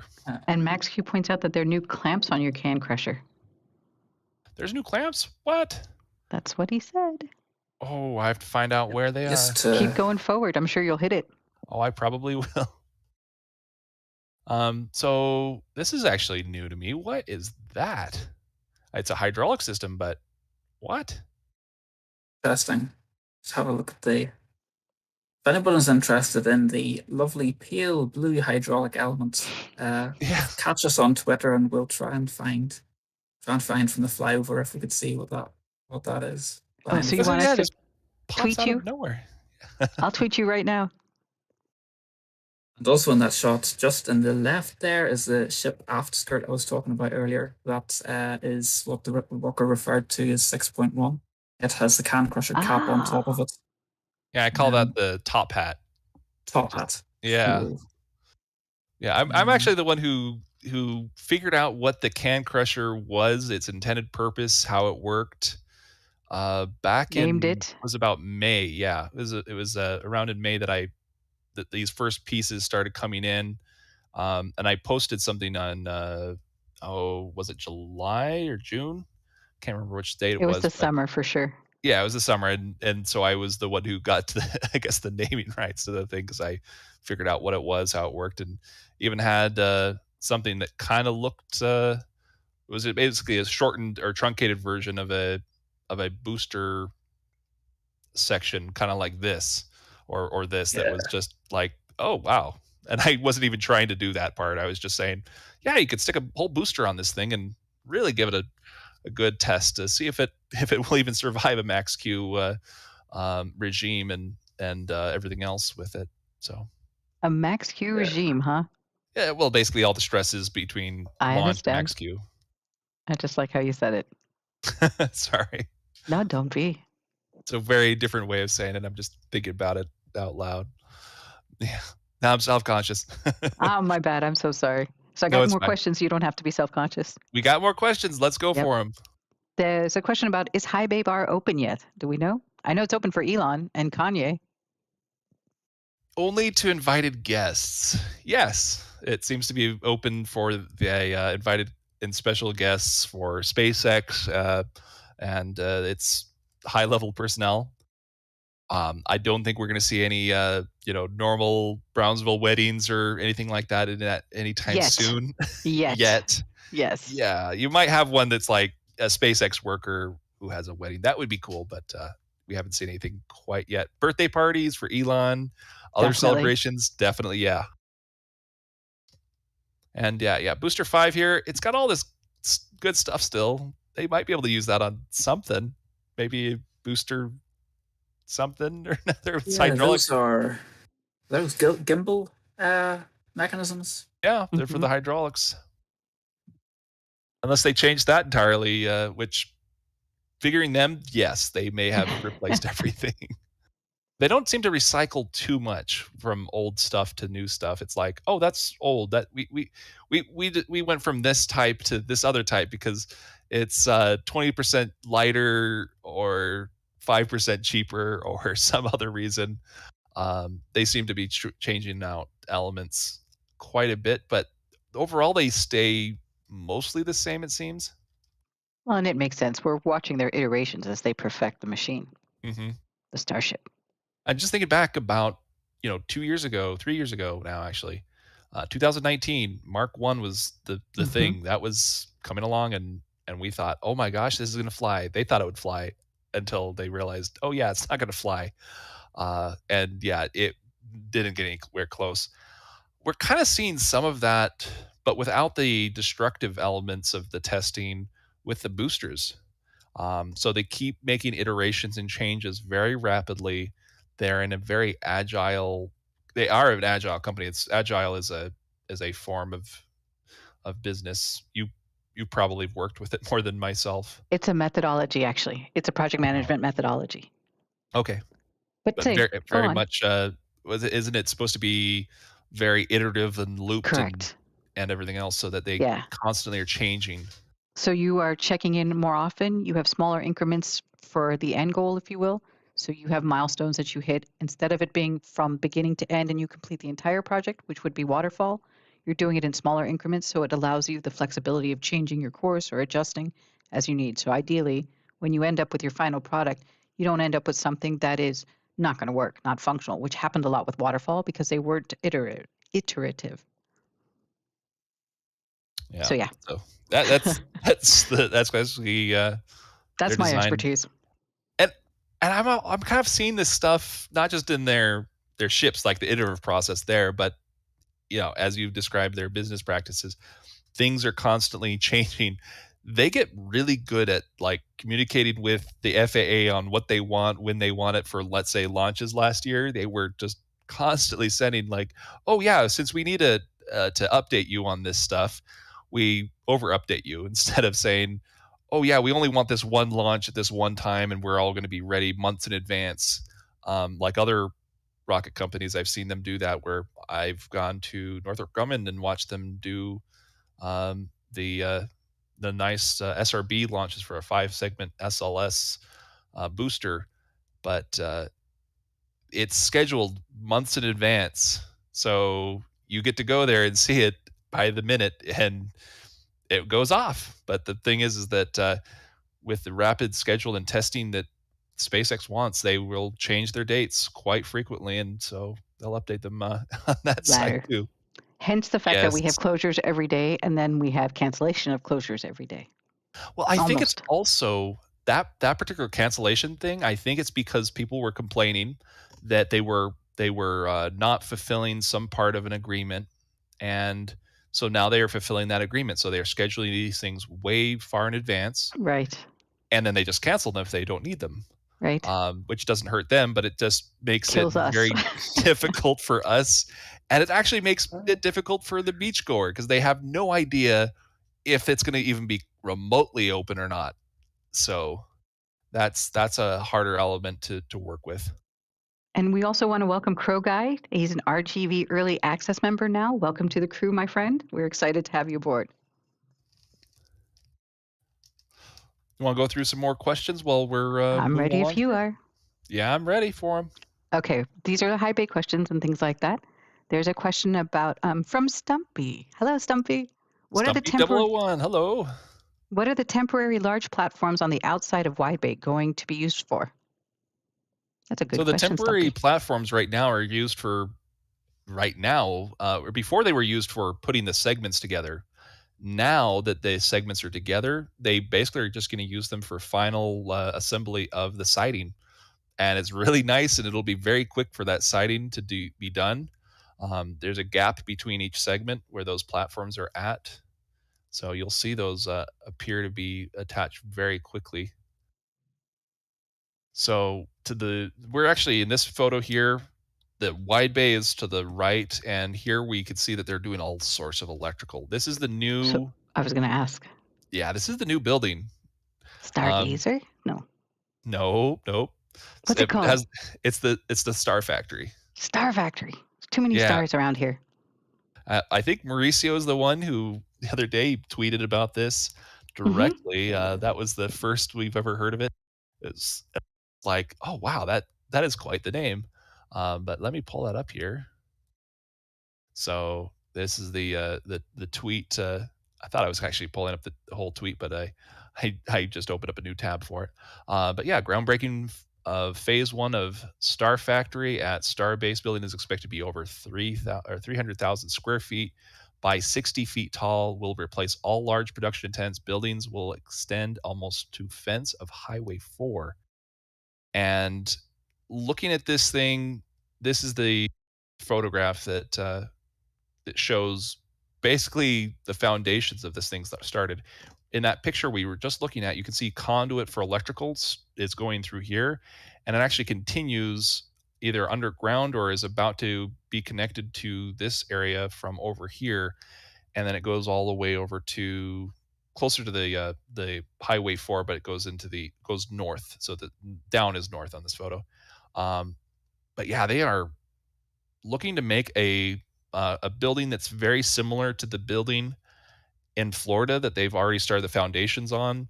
It's going in parallel here, but this is I think the first parts of it. And I think what's going to happen is they're going to be taking this building down, which is the nose cone tent 3, and you will see the all of that equipment in here go over to this building, and then this building will be extended to the left all the way to the road. That's just my guess based off of what I'm seeing, and the one kind of strange part is these columns in the middle here. I do suspect either they will take those out later, and they'll have a siding that they have to remove to extend the building continuously later on. But it's one way to do things potentially. They do use air conditioners, like these are right here for temperature control, so they'll have similar stuff going on with the building.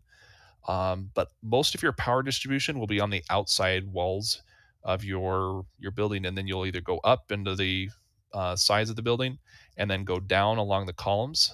So that's one way you can avoid all the electrical underground. But yeah, it's kind of interesting to see there is so much going on here already, and it's just moving in a vast, rapid progress. It's gonna be huge. It's taking up over all the tents, it seems. So one comparison in height, I looked at how tall low bay is, the windbreak. This will be about just short of 2/3 the height of the windbreak. So it's about actually going to be the same height about the tents where they are, but it's going to be the whole building will be about the same height as almost to the top of the tents. The tents will be, I think, just a tiny bit taller than this thing is, but that's not useful space at the very top, where this will be much more useful overall. Got some It's more fascinating questions? to see that thing rise out of the ground. Oh yeah. Do we have some more questions we can go through, Indian Star? Of course. We have a question from Stephen Lewis. What's the new structure behind the launch site guard shack? Okay, yeah, that's coming up here. So you want to wait till we get there? That's probably a good one. Maybe we could. Yeah, that Okay. would be a good one to get to. But we're almost to the launch site, I believe. I actually should probably go through and figure out how many we've gone through first. I would probably say we have a Probably. little over 100 left. Yeah, let's see here. I've got 266 total, and I've just closed 100 tabs now. So, yeah, we're Boom. about 2/3 of the way through, or a little bit more than 2/3.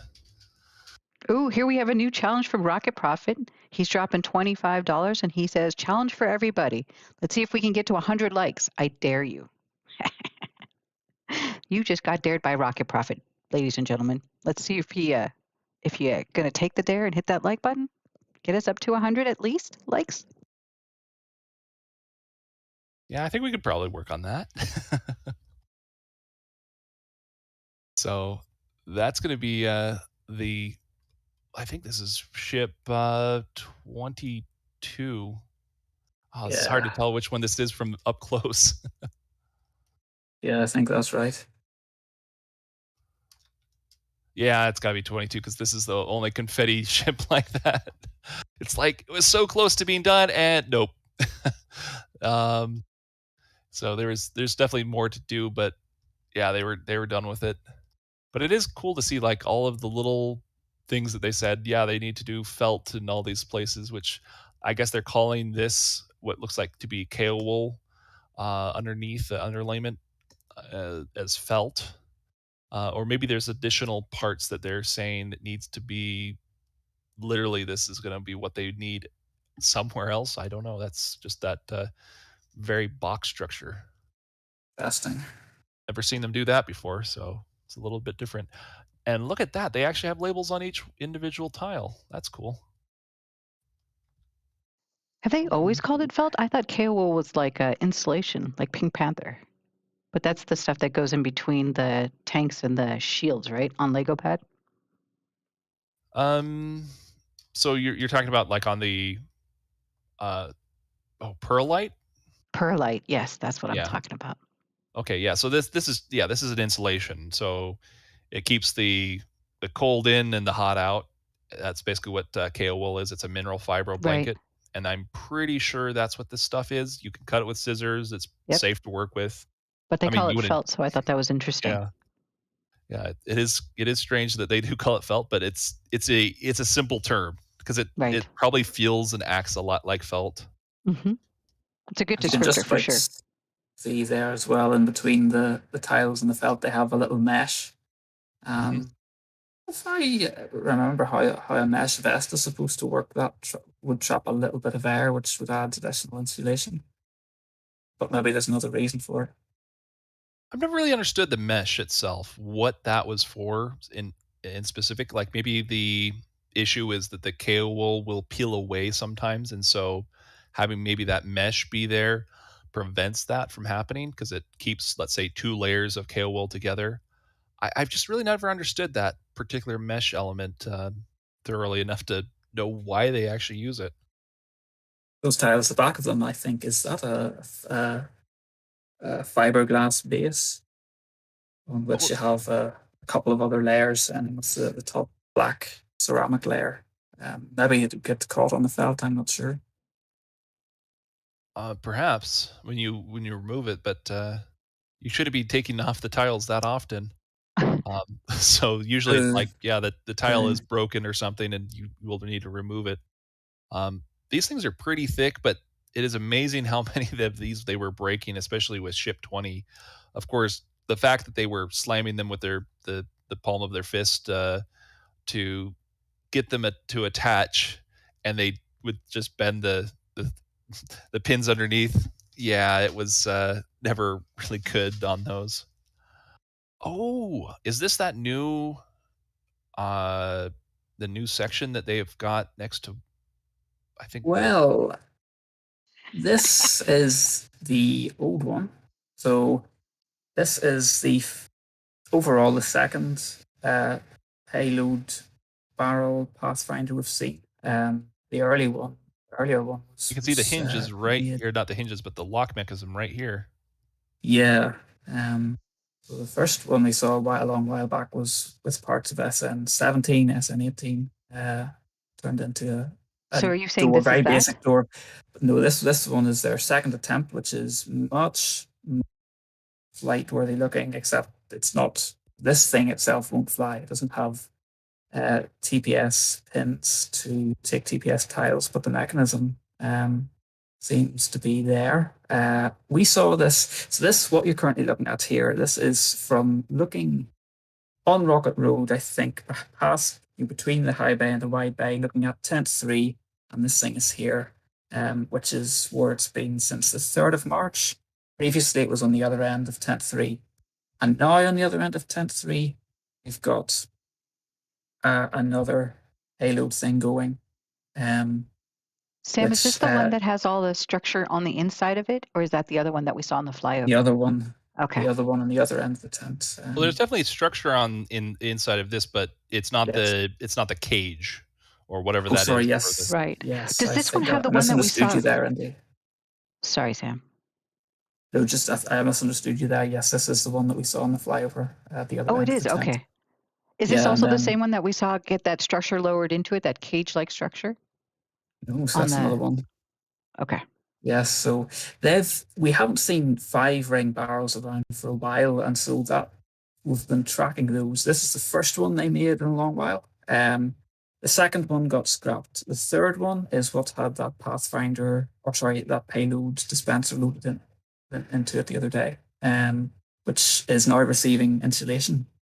So it could be for S24.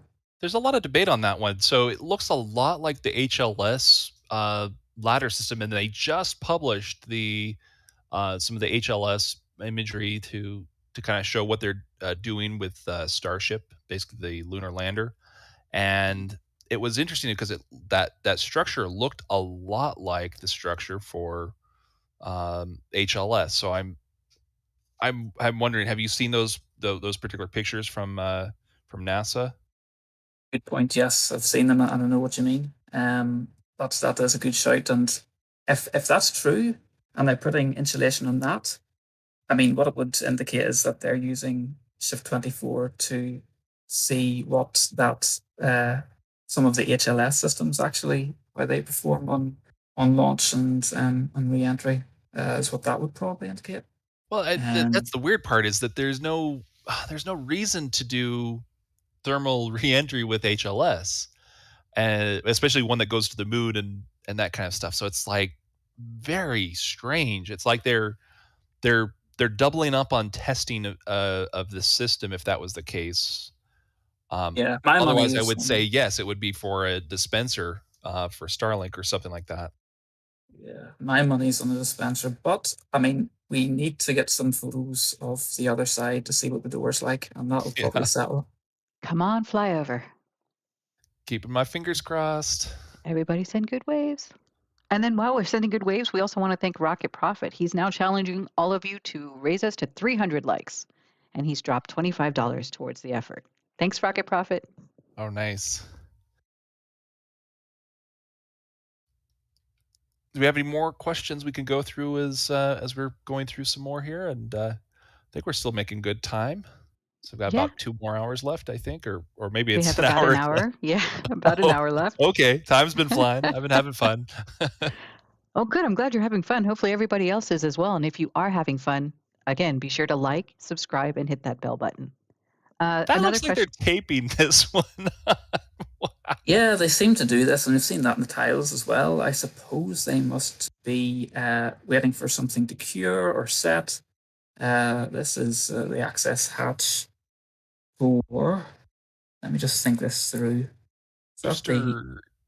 This is Booster 8, Ship I think? 24. Ship 24. This is Ship 24. Sorry, Ship. Yes, it is Ship 24. Oh, they've been adding these to the ships, haven't they? That's throwing me way off. Yeah. The Ullage thrusters. Yes, so Ullage this is the thruster common dome hoods. section. Common dome section stacked on the mid-lock section. So that access hatch will be for the methane tank on top. And yeah, these new Ullage thrusters. We've seen Ship 22 get some more basic thrusters that are of the design that are on B4.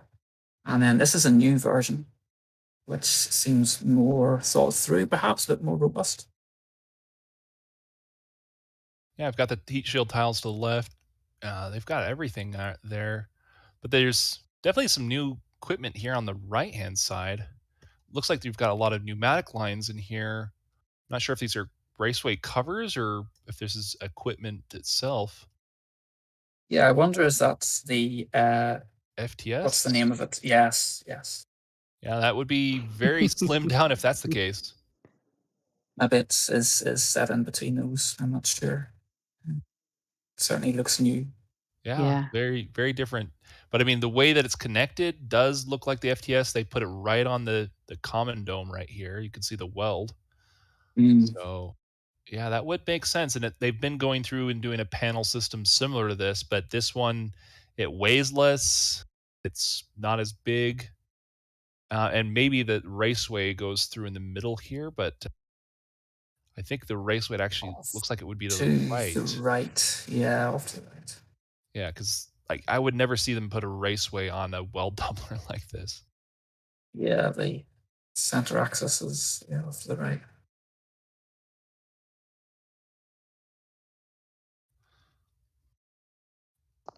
Zoom, zoom, zoom, Thomas. Oh, I love the zoom. I meant Ship 21. Oh, zoom as in go faster? Must go faster? Please. A little bit, just so we can get to the launch site and stuff. Yep. We're going to get to the launch site. Yeah. Not that these are not amazing, because they are. Booster so I'll parts. just quickly. Yeah, so this is booster rate parts sitting out. We've had now this particular section in the middle has now had the forward dome of booster rate put on top of it in the high bay. So that's booster rate underway. Booster rate has had a little bit of a hiccup in that its common dome section, they started stacking the common dome section on the first aft tank section as normal. Then they destacked it, and on the 8th of March, the common dome section was seen in the scrapyard. And here in Mauricio's photos, you cannot see it anywhere.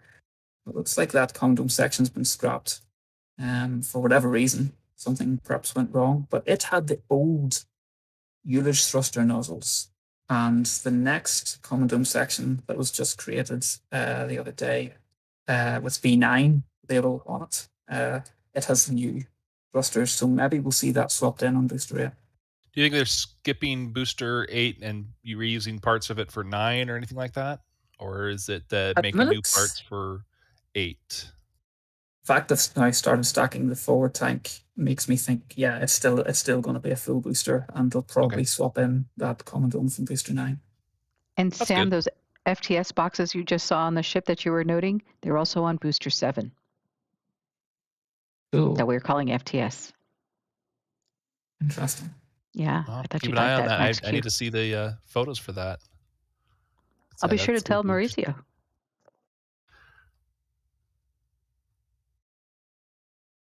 Oh, we've got boxes of stuff, but we'll move on. Wow, Ooh, those are your okay, boxes that you saw arrive. Sorry, go ahead. Yeah, and then these ones right here. Okay, so I recognize this. This is the stretch form panels for the nose cone. That's exactly what these are. Yeah. So I think these are the top section. The bottom section will be wider than what this would be able to be. So On the background there, you've got a forward dome for a ship. In fact, you've got two.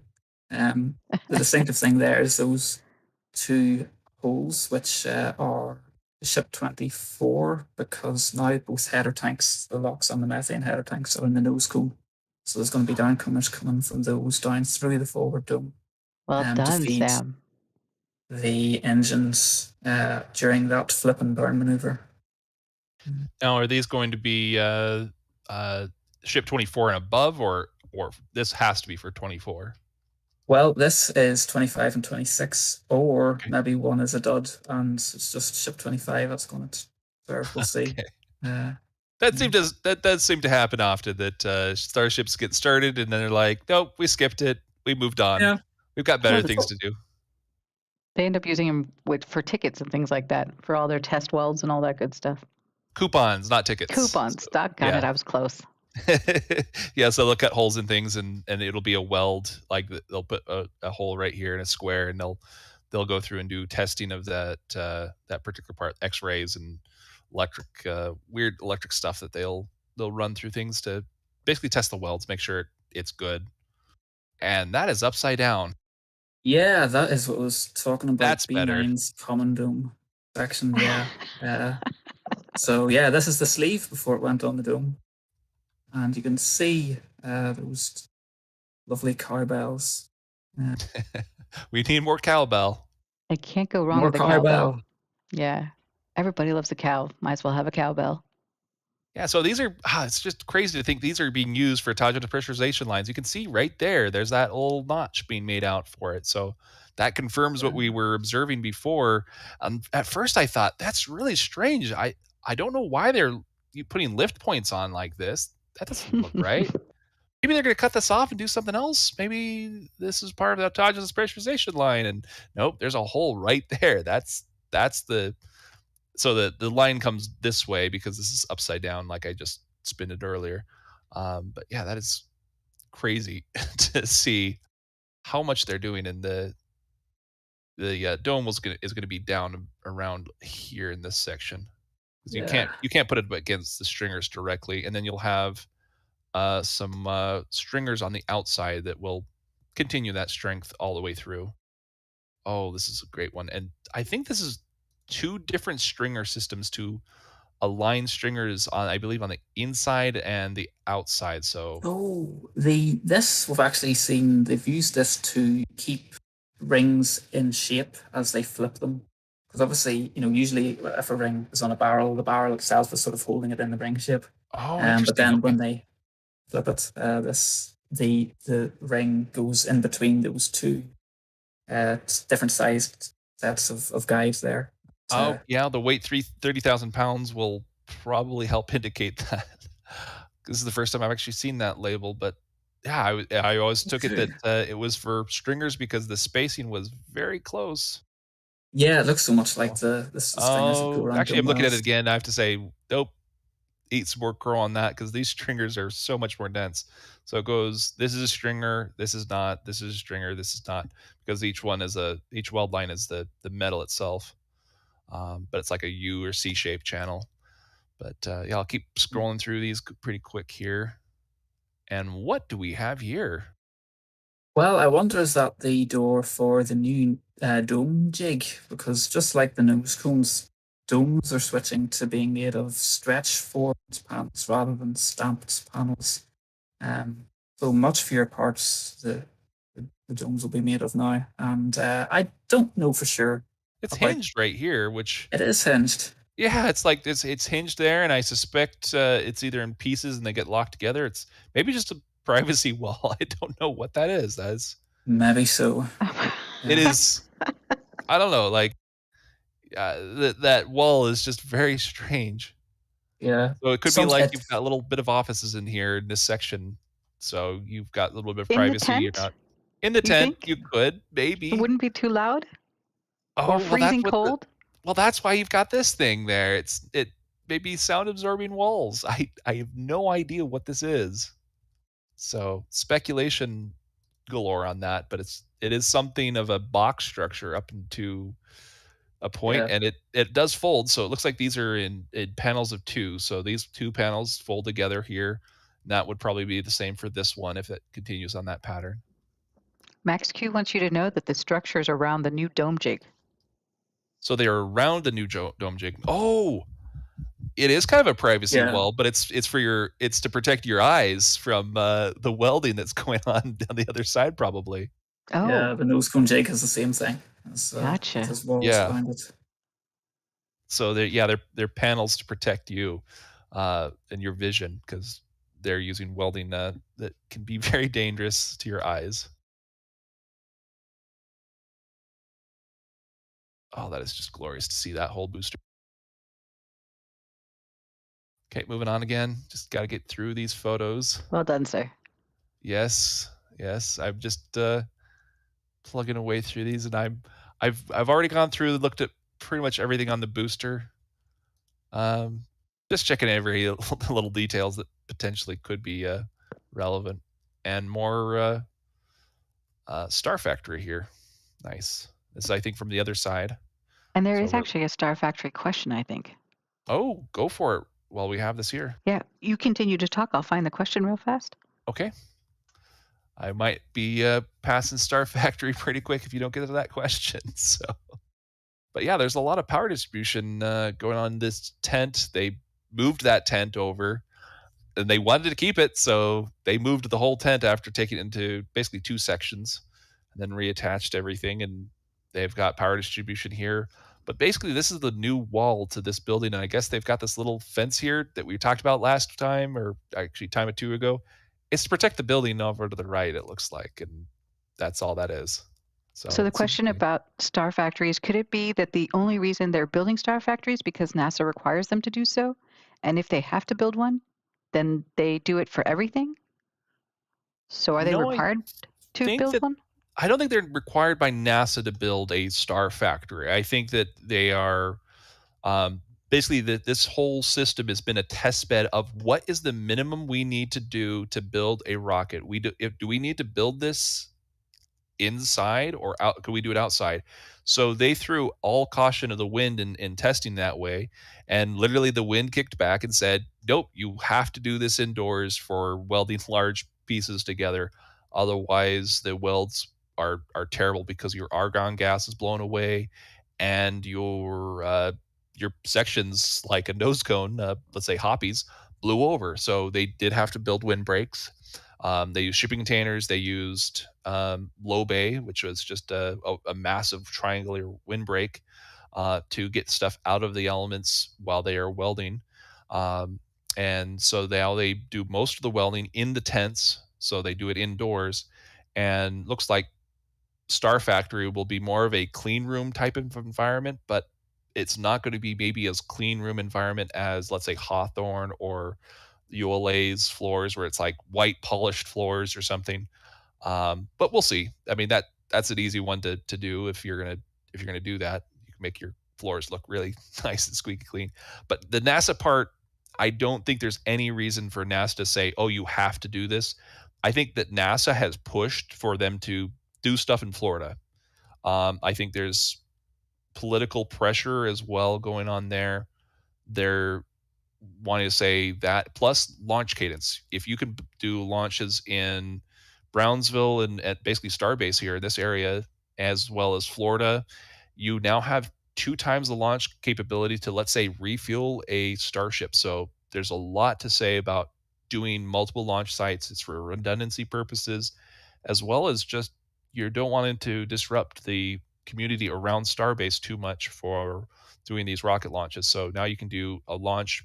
Let's say if you had to do a 1 launch a day, you could now do a launch every other day, 1 from Starbase and 1 from Florida. So the Starfactory, I think, is just really them saying we have finalized the design or close enough to it.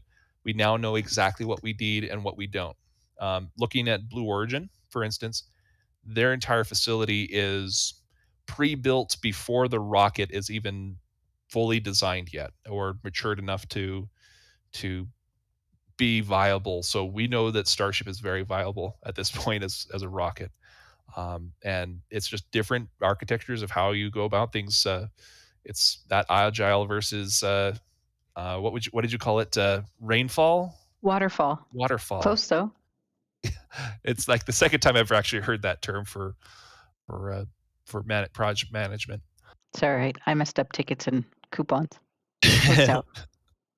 I think this particular view is quite maybe a good one to end the production site on, because we've got quite a lot going on. This is what we were talking about earlier, the payload barrel that has got insulation going onto it.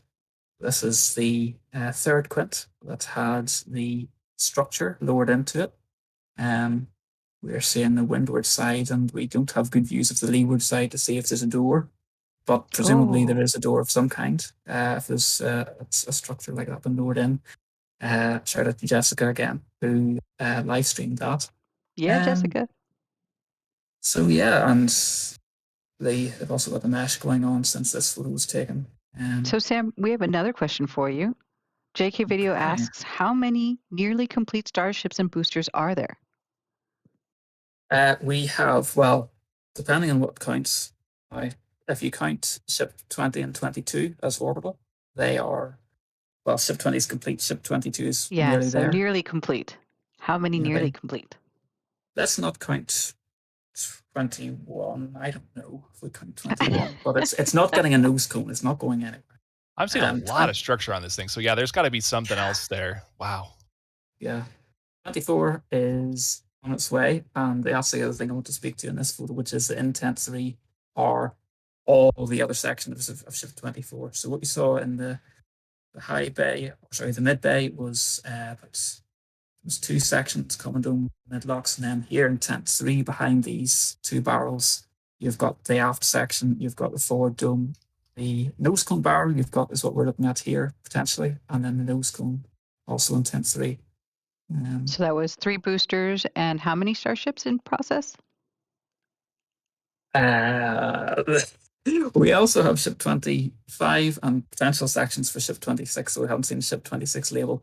So I'm afraid I'm not going to give you a number because I can't really interpret the question. And we have a forward dome sitting in Tent 1 in this picture. We've got that sleeve has now been lifted onto the common dome. Yeah, here's the forward dome. Common dome is this one again? This should be for B9. Okay. This forward dome section. So this should, when it's done, it'll trundle out and get flipped over and put onto a forward dome, which is sitting in the yard as well. I thought they already sleeved this one, but I'm seeing that they're missing a lot of stringers right there. Yeah, this is that'll be at the grid fin hole. I think they maybe do those later. Can't remember whether they do that before or after sleeving, but yeah. So that's very interesting. B9 potentially. Well, we know they don't put the grid fins in necessarily. before stacking anymore. Yeah, they change things. Our expectations are thrown out very quickly. It was interesting to see what actually happens. All right. Well, I think we're getting to the launch site finally. Yay! Sorry about that. No, it's And been interesting, really. oh, they've got lights on. Nice. I've seen them working on this stuff, but I'm looking forward to seeing all of these light up. But I think there's Why? been less light lately at Starbase that is, I guess you could say, overall light pollution. That is a major difference lately. So I think they're working with either Parks Department or whoever is left to basically mitigate some of the issues that Starship and the Starship program, especially at the launch site, are potentially causing to birds and wildlife. The birds don't like the daytime at night. It gets pretty bright out there. I mean, I've can you seen blame them? I've seen whole like bat signals off of starships during presentations there, so it's obvious that they've got a lot of lighting.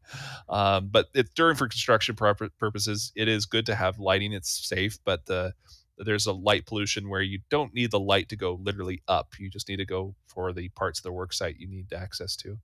And so they've been working on it. They've done that before for a few months where they were really good about it. They blocked a lot of the lighting. It was kind of a struggle at first, but they got really good at blocking extra light. So we have a question about OLIT. They're asking, Yeah. have we seen them put any more cladding on? No, I don't That was a think we Mark G have. question. I think the only time we've ever seen any, I guess you could say, quote, cladding was what's underneath right here of the cable chain. There is this piece of cladding, but this is not the type of cladding that we will see. The cladding we probably will see is perforated, allows air through. This intentionally does not, because you might have this rubbing against the system, and this would basically be like a cheese grater if this was rubbing up against the cladding with perforations on it. And this would also protect it from a bit of flames and other things, let's say going through from the other side if there's a bit of heat or other things. There was a question we had earlier regarding the launch site here, and I think we're getting up to some of the pictures on that one. So it was the structure in front of or next to the guard shack, I believe. Mm-hmm. They were asking Yeah. what it is. Yeah, so that I've been struggling to figure out what that is as well. It is overly built that on that structure. It I don't know how else to think about it. It's like they've got a building that's supposed to be like a tool shed or a work area potentially, but it's right up against the fence. The fence that is see-through. So it's like they keep changing their minds on things. So there are two minds about things. Like, yes, they want to let us see inside a little bit, and that's cool for them to do that with that fence that they have, and it's a cool, black fence. But then on the other side, it's like, oh wait, we need this room on our postage stamp lot. The public viewing of this area is not nearly as critical as our work shed or restaurant or bathroom or whatever it is. I don't think it is a bathroom because they already have one just next to Hoppy. It's just really a well-built building. Those I-beams are quite something, considering it doesn't look like there should be much there. Maybe some offices, or I don't know, but it just looks like a pizza oven. The building that we refer to as the pizza oven. It's the grounds fabrication building. GSE. That building, not GSE. Yeah, it's not GSE, but it's a Sorry. ground support building, or they do all that kind of stuff. So that building, that frame of the structure looks very similar, but this one's a lot smaller of a building, but it's similar to that type of style. So expect to see side paneling up pretty soon that looks like something I suspect out of what you'd see from the shipyard. And while you're flipping through pictures, we want to thank WL Animal for his $5 donation. He said, love these reviews. Thanks, guys. Thanks, WL Animal. We enjoy having you in here, by the way, bud. Yep, he's in here listening to us live on Discord. So if you're a patron member, come join us and listen in directly. And or YouTube Early Access. Yep, YouTube Early Access as well. So it's SN3 Plus, and above we'll have access. So come join us, and it is, I think, a little bit higher resolution than on what you get on YouTube. So that's always really nice. Plus, you get us in live. Sound Hopefully, that's live a and benefit. us live is a real big benefit for us and everybody else, I believe. Definitely for us being alive. Yes, exactly. Looks like some lighting, and yeah, they've got it pointed down here instead of up. In our So, face. yeah, up in our face or up at the clouds. It doesn't really do any good. I mean, if you got enough lighting, yeah, you could light up the entire area. And hey, it's as if it isn't my favorite ladder next to some stairs. Why? I have no idea. It's like, what's wrong with the stairs that you have to use a ladder? You take your pick. You have two options. One is for up, one is for down. Oh, well, that could be fun with the ladder to go down on. Early access and above for the YouTube. Slight correction. Wait a second. Okay, so what is this crane working on here? This would be... Oh, I can't tell because I can't see if it has the tattoo or not. Yeah, it's just a grove crane right now. Yeah, it's just a grove crane, one of two or three, no, 3 or 4. Sorry, they've got quite a few. Yeah. Each one is named. But yeah, it's lifting and moving stuff over there. So Is that the ball that's attached to that crane? The yeah, lift? Yep. Yep, that's the ball right there, and there's the wire.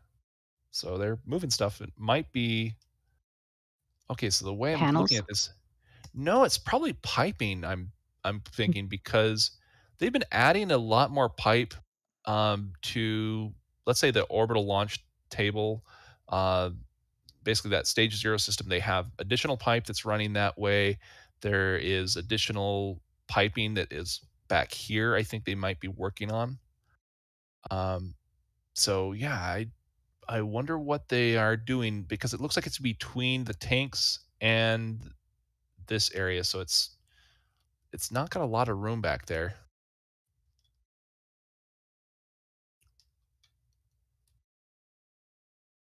Oh, those insulated tanks. They've used all but these last 2 of them, because they were going to use them for methane on the last 2. Turns out the code changed. The way they built them was wrong. Well, they just didn't get certified yet. Well, or they ever. disconnected, or ever potentially, but they disconnected them. So it would be nice to be able to see them get used, because they have the perlite ready. They have, stuff ready, but it could be just, hey, we've got more, I don't know, liquid nitrogen or liquid oxygen that we Water? could put. Water would not work out so well. No? Comparatively. It's yes, you could, but you would have to change the pipes and other systems inside that tank over here. So this is the water tank right here that they have. This is for all of their systems that they will be operating. But yeah, I think water doesn't quite make sense for those 2. Basically, they will need to go through and get those either certified for methane tanks eventually, but they already have the horizontal ones. It kind of would be like throwing good money after bad to go through and do that. So it's better to find a good use of these. So maybe water, but I think oxygen would be great, so that you can do higher launch cadence. So you just have more oxygen in your fuel farm. That sounds perfectly fine. But the problem might be you can't have your methane too close to your oxygen. So what they might do is say, okay, these will be the nitrogen tanks, and then they will do oxygen on these tanks over on this side. That might be one way to do it. But the benefit of that is that you don't have to fill up your fuel farm nearly as much to launch the next vehicle. There was 300 or 400 tankers needed to refill the system as it was. So that's going to be a nice potential change if they ever go to that direction to reuse those systems they have. And the doghouse got moved apparently the other day. It was on top of the pipes. Now it's not on the pipes anymore. So that's where these pipes right here are kind of new. They're bringing in more pipes than what was existing. You can see that they've trenched right here and dug it all up. You can actually see it, yeah. Right there, you can see one of the green pipes that goes over to here, goes underground some more, and then up. So elbows up, and then elbows over, and that goes to the leg right here. And the doghouse was covering that before. So the doghouse is just basically a really nice pipe cover that can take a lot of weight, because when you are launching your super heavy booster, the flames are coming down and putting pressure on this because it's really fast, hot, basically wind, because you're basically dealing with Newtonian physics there. Newtonian physics. Yeah, equal and opposite reactions. So that kind of stuff. But yeah, if there's anything you want to go over with these things, definitely stop me. I'm not sure. We've got what, 30 minutes left here? Yes, sir, exactly. Okay. So if you guys have questions you want answered, now's the time to get them into chat. You can do that by typing question mark, then typing question, space, and then your question. And that'll come to us, and I can ask the gents. Or answer them myself. Towards the end of the stream, I'm quite keen to shout out to what is happening at Starbase right now, today, and other streamers that are showing live some quite interesting things that people in chat have been posting, but I want to do that at the end. Nice. Okay. We can don't dedicate distract people. 15 minutes maybe, Sam? Oh, just a minute, just a couple of minutes. Oh, okay. No, in 15 minutes, or is that about right? Well, same. Oh, He's oh, saying near he's the only end going to of the require stream. a minute. I was asking if he wanted 15 minutes. So we can do it in 20. Just before we say goodbye. Got it, sir. Go ahead, Thomas. Okay. Sorry, I was just looking at this particular pipe they've been getting ready to do some welding on. So I think it has a lot to do with what's going on here, and that's going to be what cryogenics maybe, but it's not insulated. So I'm just trying to figure out what they're what else they're doing over here. So I think these two are water pipes, honestly. So they have what is essentially a water deluge system, but it's barely that. It's more of a water spray system, I think. So this is one where we have different ideas and debates on this, but it's basically just gives it enough water to protect stage 0.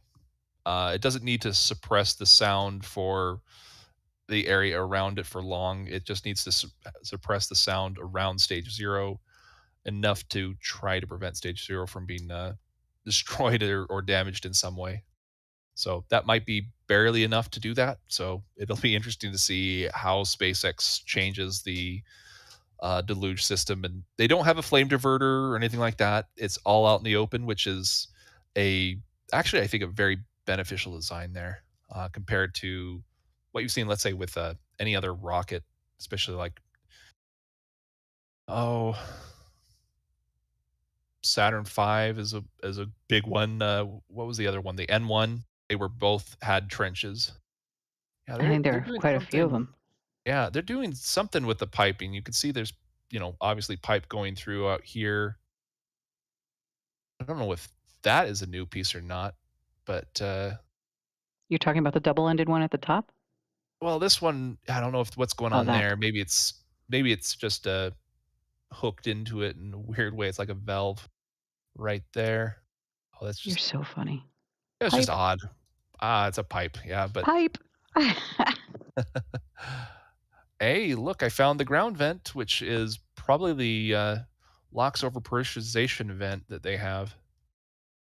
No drone zone, raptors on the loose, and yeah, that's for mosquitoes. That's like a propane tank, great CO2. You'll see these all over Starbase. Raptors on the loose sign got real small, didn't it? No, it's just we're really far away. No, it's not. It's not perspective. I feel like it got smaller as well, but okay. Nah, the Raptors just got bigger. Okay. Well, we know they got more efficient, that's for sure. In their design. Is that like KOL all over that back piece there? All the white stuff? Yeah, that looks like KOL, or I think it's just another type of insulation. Okay. Yeah, you could call it felt, but it's an insulation to put around the pipes, and then it's waterproofed as well, so that you don't have water getting in to mess things up. because that's the last thing you want is condensate just freezing and dying and ruining this, in a couple of weeks. So Yeah, I don't want that. yeah, that's the same stuff they're covering all over here, actually, which Helium. I've actually never yep. seen them pipes actually labeled helium. We know that helium's in there, but I've never seen them labeled. Yes, so they do have helium that they use for Starship. Mm-hmm. It's debatable super on chill. where they do them. Yeah, super chill is, I think, the most obvious direction to go. So they bubble helium gas through just the tanks itself. This is what they do for, let's see here, Firefly, as Mm-hmm. well as let's see, the European one, this European company. I can't remember their name all of a sudden, but that's what they'd use as well. It's a very simple method to super chill your propellants, and they do that with Falcon 9's locks as well. Now, Were you spin referring? start is something that people have said that, oh yeah, they use that helium to spin start. That would be like using gold to, I don't know, Brush do your teeth? electrical, like, yeah, brush your teeth. I don't know why brush your teeth would be there, but Your yeah, it would toothpaste was be. gold. Yeah, if your toothpaste was gold. It doesn't make any sense. It's really expensive stuff. And if you want anything to throw away, you can use nitrogen. It just needs to be gas. Now, it doesn't have to be Nitrogen's a noble wonderful. gas? No, it doesn't have to be noble. Okay. I thought it had to be noble.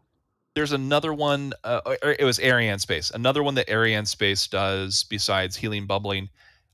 They will use helium in their engines to basically give it its thrust or lack thereof. They'll put helium in to slow down the thrust on that particular chamber because they want to remove a little bit of thrust. They don't want it to start thrust vectoring off course, so they control thrust by injecting a little bit of helium, and they do it about 60 times per second. So that's something that they could be doing with Raptors. We don't have really good proof on what they're using the helium for exactly, but those are the 3 top contenders.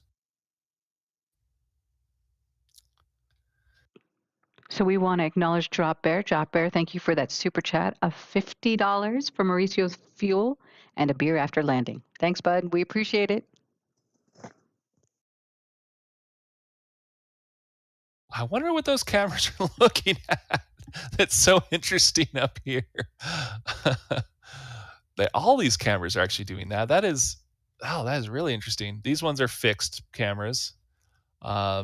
These ones are actually really expensive ones. That's a Moog mount that's like $14,000 just for this piece. Then you've got 2 cameras here, maybe a third in the center. But you see a nice loud horn there, or speaker basically. It was weeks ago we heard a intercom announcement that was very loud and abrupt. It was, "Step away from the Starship," and the Starship is not safe. Step away from the Starship. It was like, oh my goodness, somebody in a worker position got somewhere where they were supposed to be. But yeah, that was quite a little announcement we heard, and at least they've got people monitoring for safety and alerting of people of the presence of potential dangers. Oh wow, they are really going at it inside of here. I think they're taking out lots of stuff. Golden Boy will definitely have a lot to say on what's going on here. Wow. They are pulling out lots of pipe, it looks like. Golden Boy and Grandpa Joe and all of us will be here next week as well. So we'll have a full crew to go over, hopefully, aerial photos, which will be amazing. And we'll probably go back to these, at least this one, with like all of this pipe just pulled out. Oh, that's going to be interesting. Got the resistor banks on the integration tower. Wow, they pulled all of this down. These were the flame arresters sitting here, and those are gone. Right? Yeah. What did they do that for? They were perfectly adequate at arresting flames as they were, probably. But they went, Hopefully. well, last time they did it, they went for bigger ones. So maybe they're going back to even bigger ones or smaller ones? Well, or they maybe went from moving the them same inside? size. They went from the same size, and now they have more to the second time. Now maybe it's going to be 3 times as many? I don't know. I didn't think they increased the number. I thought they increased the size. No, they increased the number. They had like 3 and they went from 3 to 6 or something like that. Anyways, it's changing very rapidly. So they looks have a cleaner. decision. Well, right now it's cleaner because it's missing. You can see the pipe is like, hey, I'm supposed to be hooked up here, and yeah, there's nothing there. I actually meant the whole deck looks cleaner, and they finished the welding on the top. They've connected the roof pieces or umbrella pieces of the sunshade. Not all of them. Not quite. Last I but saw, a lot of them. one of the flyovers, this is, I think, 2 flyovers ago, they had 6 of these left where they needed to connect them, and it's like, oh, come on, you can do it. Just 6 more and you're done. But I guess those welders are being tasked with, oh, actually, I spoke too soon. Those Yes, are you did. That's crow for some of you, the ones. buddy. What did I say? Well, there's at least 2 that they need to do. So they've done, it looks like maybe 4. So there's still 2 left. But yeah, that's good to see that they've been moving pretty quick there. Oh, I wish I could see the. Oh, you can. Oh no, it's not here. I can't remember which one it is. Nope, it's this one right here. That is that little pivot point On the that HPU? on the HPU that this goes right into to help align it, and then this whole thing goes up and down, I believe. Or no, I'm sorry, this part rotates from here and this goes up, so that this will be properly aligned when it's put in and pulled out. Yeah, you don't want the risk of damaging your Raptors. That is one thing. Yeah, or you don't want it to bang up it against other things. But the really simple reason of why you're doing this, you're aligning it before it gets into place automatically without human intervention of any kind. So less worker safety issues with that, because you're moving the booster without anybody around. You have cameras, you have automated systems that are remotely controlled. So I think this is a really simple and smart move for them to do. They will probably have to house the this instrument itself, I think, in a way that allows the flow to maybe go over it. But I don't know. It's pretty thick steel. Maybe it should be fine. This area is the part that needs some housing. Those wires are so suspect when you'll have a static fire or even a launch here. Are you saying they're sus? Yeah, well, I mean, there's a lot of stuff that they need to cover, but I do not think the arms are one of them. The arms, for the most part, are fine. Some of this stuff, yes, it might need a cover over, especially like wires like this. This will need some covers or conduits to put things in. Some of this stuff might be for testing, but I think this all looks to be for the use of the actual item. So yeah, this will need to be insulated or covered somehow. Yeah, I think GB said that's all going to get, a lot of it's going to get covered, if not all of it. I mean, there's a lot of drawings to show that it's covered, but it doesn't quite make sense because you're adding a lot more mass. These are more than 200 metric tons a piece, I think, for these arms. And adding additional mass just makes it harder for them to swing back and forth. So unless we're going to see more of these being attached, these hydraulic units, I don't know how we would do it. I don't know the covering is going to add that much more weight since they already carry a lot of weight. I feel like it's like piddlywinks. You know what I mean? But you might be right. I'm just me. Yeah, it's just speculation on my part on thinking about it, and also the additional issues if you put a covering on the very top of all of this. What you're going to end up happening is you're putting pressure on it with the blasts of the rocket. So there's going to be some downward force hitting those, even though they are spread far apart and it's in like a T pose almost. It's more of a Y, but or like a hug. Yeah, it's ready to give a hug. There will be some blast from the Raptors that will basically put additional weight on those dynamically, and you're now increasing that dynamic load that is occurring. Cranes do not like dynamic loads. These are special cranes. They're very different, unique, because they catch things and they do have dynamic loads built into the system, so they can take it. You would So liken yeah, this to a crane? this is a crane. The integration tower is a crane. They Interesting. had to certify it as a crane. That's what those massive water bags were for. Really? I just thought they were testing the weight, the capacity. I didn't Oh, understand that it was for the crane it's purposes. it's to certify that it functions as it is intended, and also that you're not having other issues, of course, as well. Oh, that's a really good picture of this mechanism up here. Lots of, oops, sorry about that. Lots of cameras all over here. So these are the pusher mechanisms that you see up here that will push the booster or Starship back or forward a little bit. You can move it just a little bit. So Is that a thread, Thomas, running along? You screw a worm gear. yeah, it's a worm gear right there. So it's this entire rod spins, and this part right here is the mechanism that goes forwards or backwards here. So that's really cool to see. So we do have Sam 15 minutes left. You want to go through and go for it here? Just to say, when we're done, hit us up on Twitter because we have movement on B4's grid fin. And not just Twitter. You can join us in Discord too. We have lots of servers that we're on. Yeah, but specifically check out RGV's Discord server. There's plenty of chatter here about that. There's lots of chatter and very knowledgeable people too. Yeah, we haven't seen Booster 4's grid fins move, or to my knowledge, certainly not very much. And the crane that you see here on the right, Marvin, has moved over. Looks like it might be doing something with that quick disconnect arm that you see on the left of this photo. You said Booster 4 grid fins? Yeah, so this is Booster 4 here. Yeah, no, I was thinking the other grid fins, the white ones. The ones we haven't seen attached yet, which that'll be amazing to see those get attached. Yeah. Oh, we're actually getting rotations on these guys? Oh, that's nice. We haven't seen that happen for a long time. Yeah, that bottom left one is the one that's rotated now. Individually, they're rotating them? What? Really? Yeah, certainly. Just that one at the minute. So it's yeah. So if they're testing the grid fins maneuverability, does that mean Booster 4 is potentially going to actually do a hop?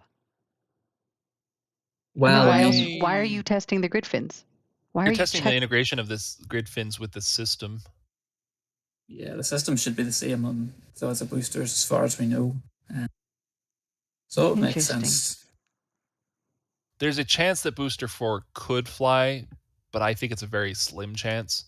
Really, like looking at Booster 7, how much left do we have to do on that one? Just a bit more wiring, the grid fins, obviously, some plumbing, and most of that's probably already done. And the aero covers, yeah. Yeah, and then just the aero covers, but that's the last thing you do, and they will probably do most of that at the build site, not the launch site. Where the first time they build one of these things, they get it out here as soon as possible so they can start testing. Yeah. Well, and Ship 20 is the only one that can fit on Booster 4, right? Because the new ones all have the new connectors.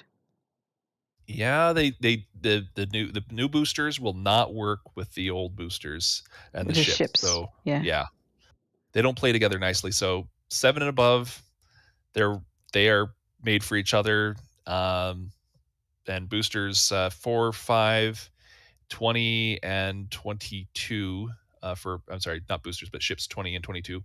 Those do work together, but they only work in that range.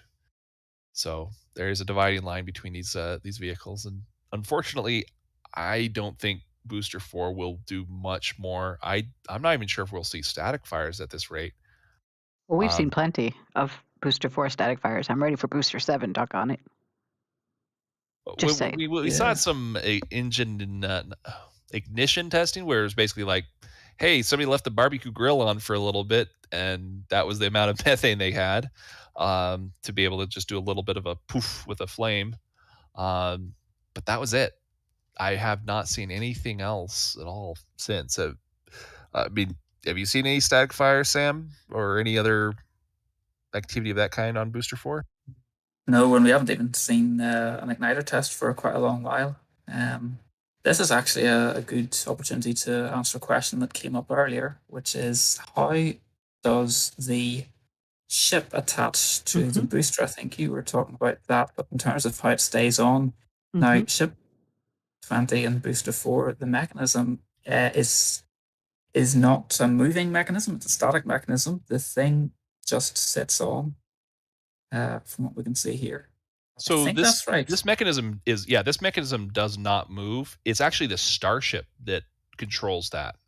So that's all built into the Starship on that side. So it does have a mechanism that it latches into this side so that it does not move. It does not get disconnected from the booster. So if the booster rocks a little too hard or whatever, it will stay connected up to a point.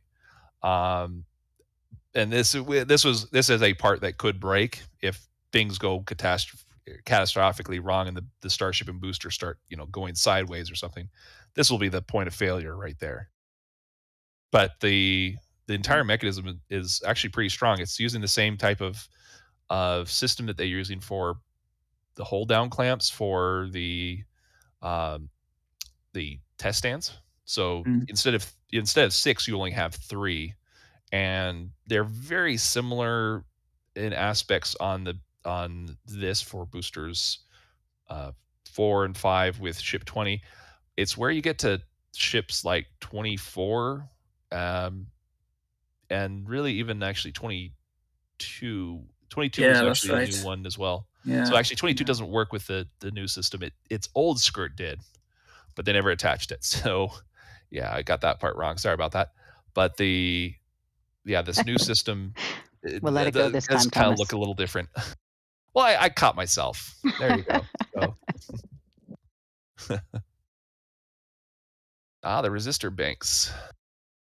I can't remember what that symbol was for. It was like rotation of an object. I think there was something about that. I can't remember. It's not been a while. radiation, right? No, not radioactive. But it was like this object has a certain orientation. Do not, turn it to, 90 degrees into the wrong direction kind of thing. But yeah, the resistor banks are used for the drawworks. The drawworks it's basically a giant motor system that pulls the cables and it basically uses a brake system with the AC motor. So like a Tesla car, but instead of putting the energy back into a battery or other systems, it puts it into resistor banks. And that's how it works. The chopsticks actually go up and down. I've measured the timing. It seems to be about 14 minutes to go up and maybe about 14 minutes to go down. It's the same rate either way. So just because you're going down doesn't mean you go down any faster.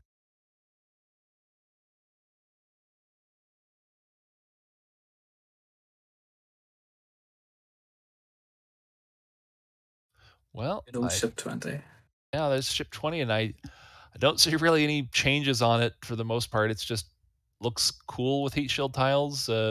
Bits of chips coming off, I guess, for the paint of the tiles, but yeah, they haven't added the tiles back on since the last static fire. Those single tiles that are missing. And they have also done the lift of this with the chopsticks. So, I mean, and they put it on the booster 4. They've done everything with the booster or the Starship that they need to, and it's really now just a test article for stage 0. It's the test article for all of the ground systems. It is not being used for, I think, the intended purposes of putting on a rocket and using it as such. Because I think that booster 4 and booster 5 are just, definitely 5, but booster 4 and ship 20 are not going to fly. There's such a slim chance on this now.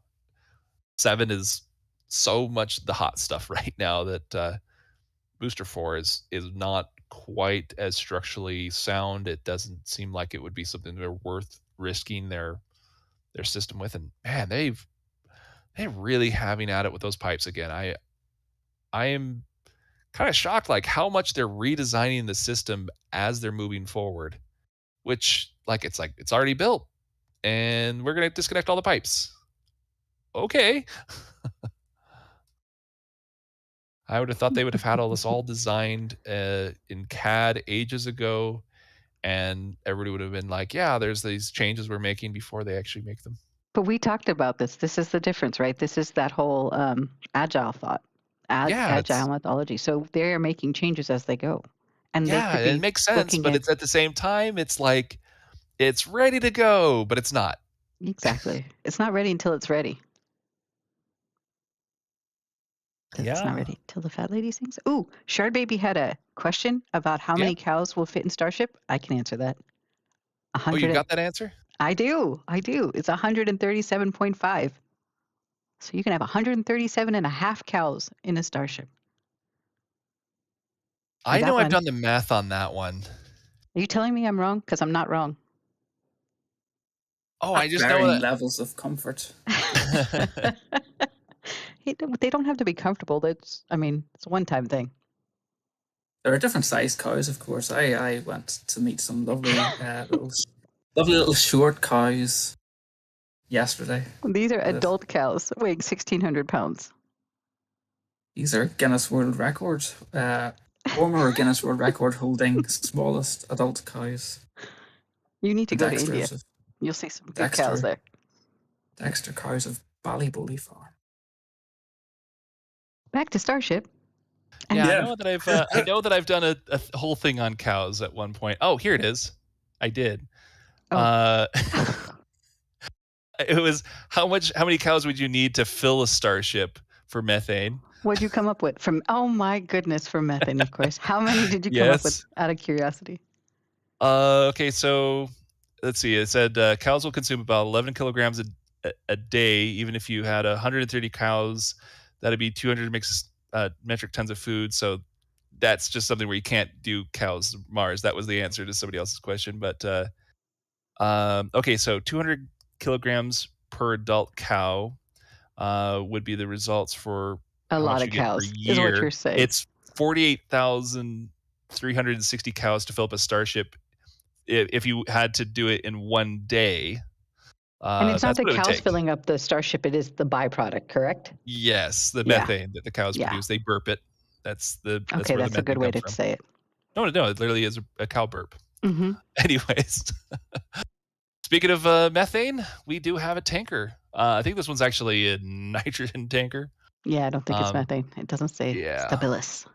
Well, she's next to the oxidizer here, so that could be a LOX truck. But yeah, that's quite frosted over. You want to go through those last photos? Yeah. So what other photos do you have for me? Is this the end? This is close to the end. I don't know how many left I've got. But I thought it was just a few. Good. Because you have 3 minutes left in the stream. All right. Let's see how many I've got actually. Oh, I've got, 51. I could probably do a speed round. Okay, brick wall. Very interesting brick wall. Very strange pattern. Lots of cables and wow, cryo eventing with the ship and everything while he was there. But it's probably just running the paces on the system. So we've got a really great view of the mechanism for the booster alignments. Actually, it's more of a ship booster alignment mechanism and quick disconnect for the Starship. So the SQD, I like to think of it as the squid. That is a really strange wall. I'm not sure why they haven't painted that black yet. But yeah, they're putting in all sorts of pipes. Now, the question that was asked earlier was a question about specifically, let me just jump directly ahead. I think it was around here. We kind of talked about this, but where is it? Maybe it was really close to the very end. Okay, so yeah, there's additional pipes going to be added to these. These are probably going to be pipe racks, essentially. So they already have the pipes being built, but they don't have the racks quite set up yet. And I'm looking for that guard shack that we're talking about here. Oh, and this is all safety equipment, so. Well, we can always invite people to check you out on Twitter and come into Discord here in RGV server. There's lots of places where we can go ahead and fill in that information if you can't find that guard shack. Yeah, I don't know where it's at. It should have been right there. But oh well. So for now, I think we'll go ahead and sign off. What is it Grandpa Joe always says? I was looking that up. It has something to do with Miko and Siko. Yeah, I don't remember what it is. Sam, you have it, don't you? remember. There we go. I knew Sam would have it. Well, thanks, guys, for having me on. Mauricio, I think, is here. He can say goodbye. So, Mauricio, you want to start Great us to have off? him on. We can end with Sam so he can do the whole GPJ thing. I'm not sure if he's saying anything, but I can't hear Mauricio. But thank you for having me on again, everybody. And it was great going through and looking at all the pictures. So thank you for that. Oh, there it is! Finally found it. There it is. So, what is the structure? Do you know? Just the wall? No clue, but it's quite strong. It looks like something out of what you see on other buildings, but yeah, it's quite confusing. So with that, yeah. I think we will sign off. Stage separation, and we have Miko. I think that would be stage separation confirmed. We have Miko. Was that right, Sam? Oh, it's backwards, isn't it? All the way around, but that'll do. Thanks, folks, for joining us. I've put the Discord link in chat. Check that out. We hit 400 likes. Thanks, Rocket Woohoo! Profit, for pushing the like train all the way to 400. Thanks, everybody. We look forward to seeing you guys next week, too. Give us 20 more likes. Mauricio, are you here? You want to say bye? Yeah, I'm back. Yeah. I was fixing the mic here, but I appreciate I think today we had a pretty good run of super chats. They're definitely going to help out for the next flyover. And let's see, we're still, if you want to download the Dropbox link for this, become a member. It doesn't take too much. It's only about $1.99. So I appreciate everything. And who wants to do a sign off? Thomas? I think we did it. I think we did it, but we could try it again. So Sure. it would be Miko. We have stage separation confirmed. Hooray. See you guys. Hooray.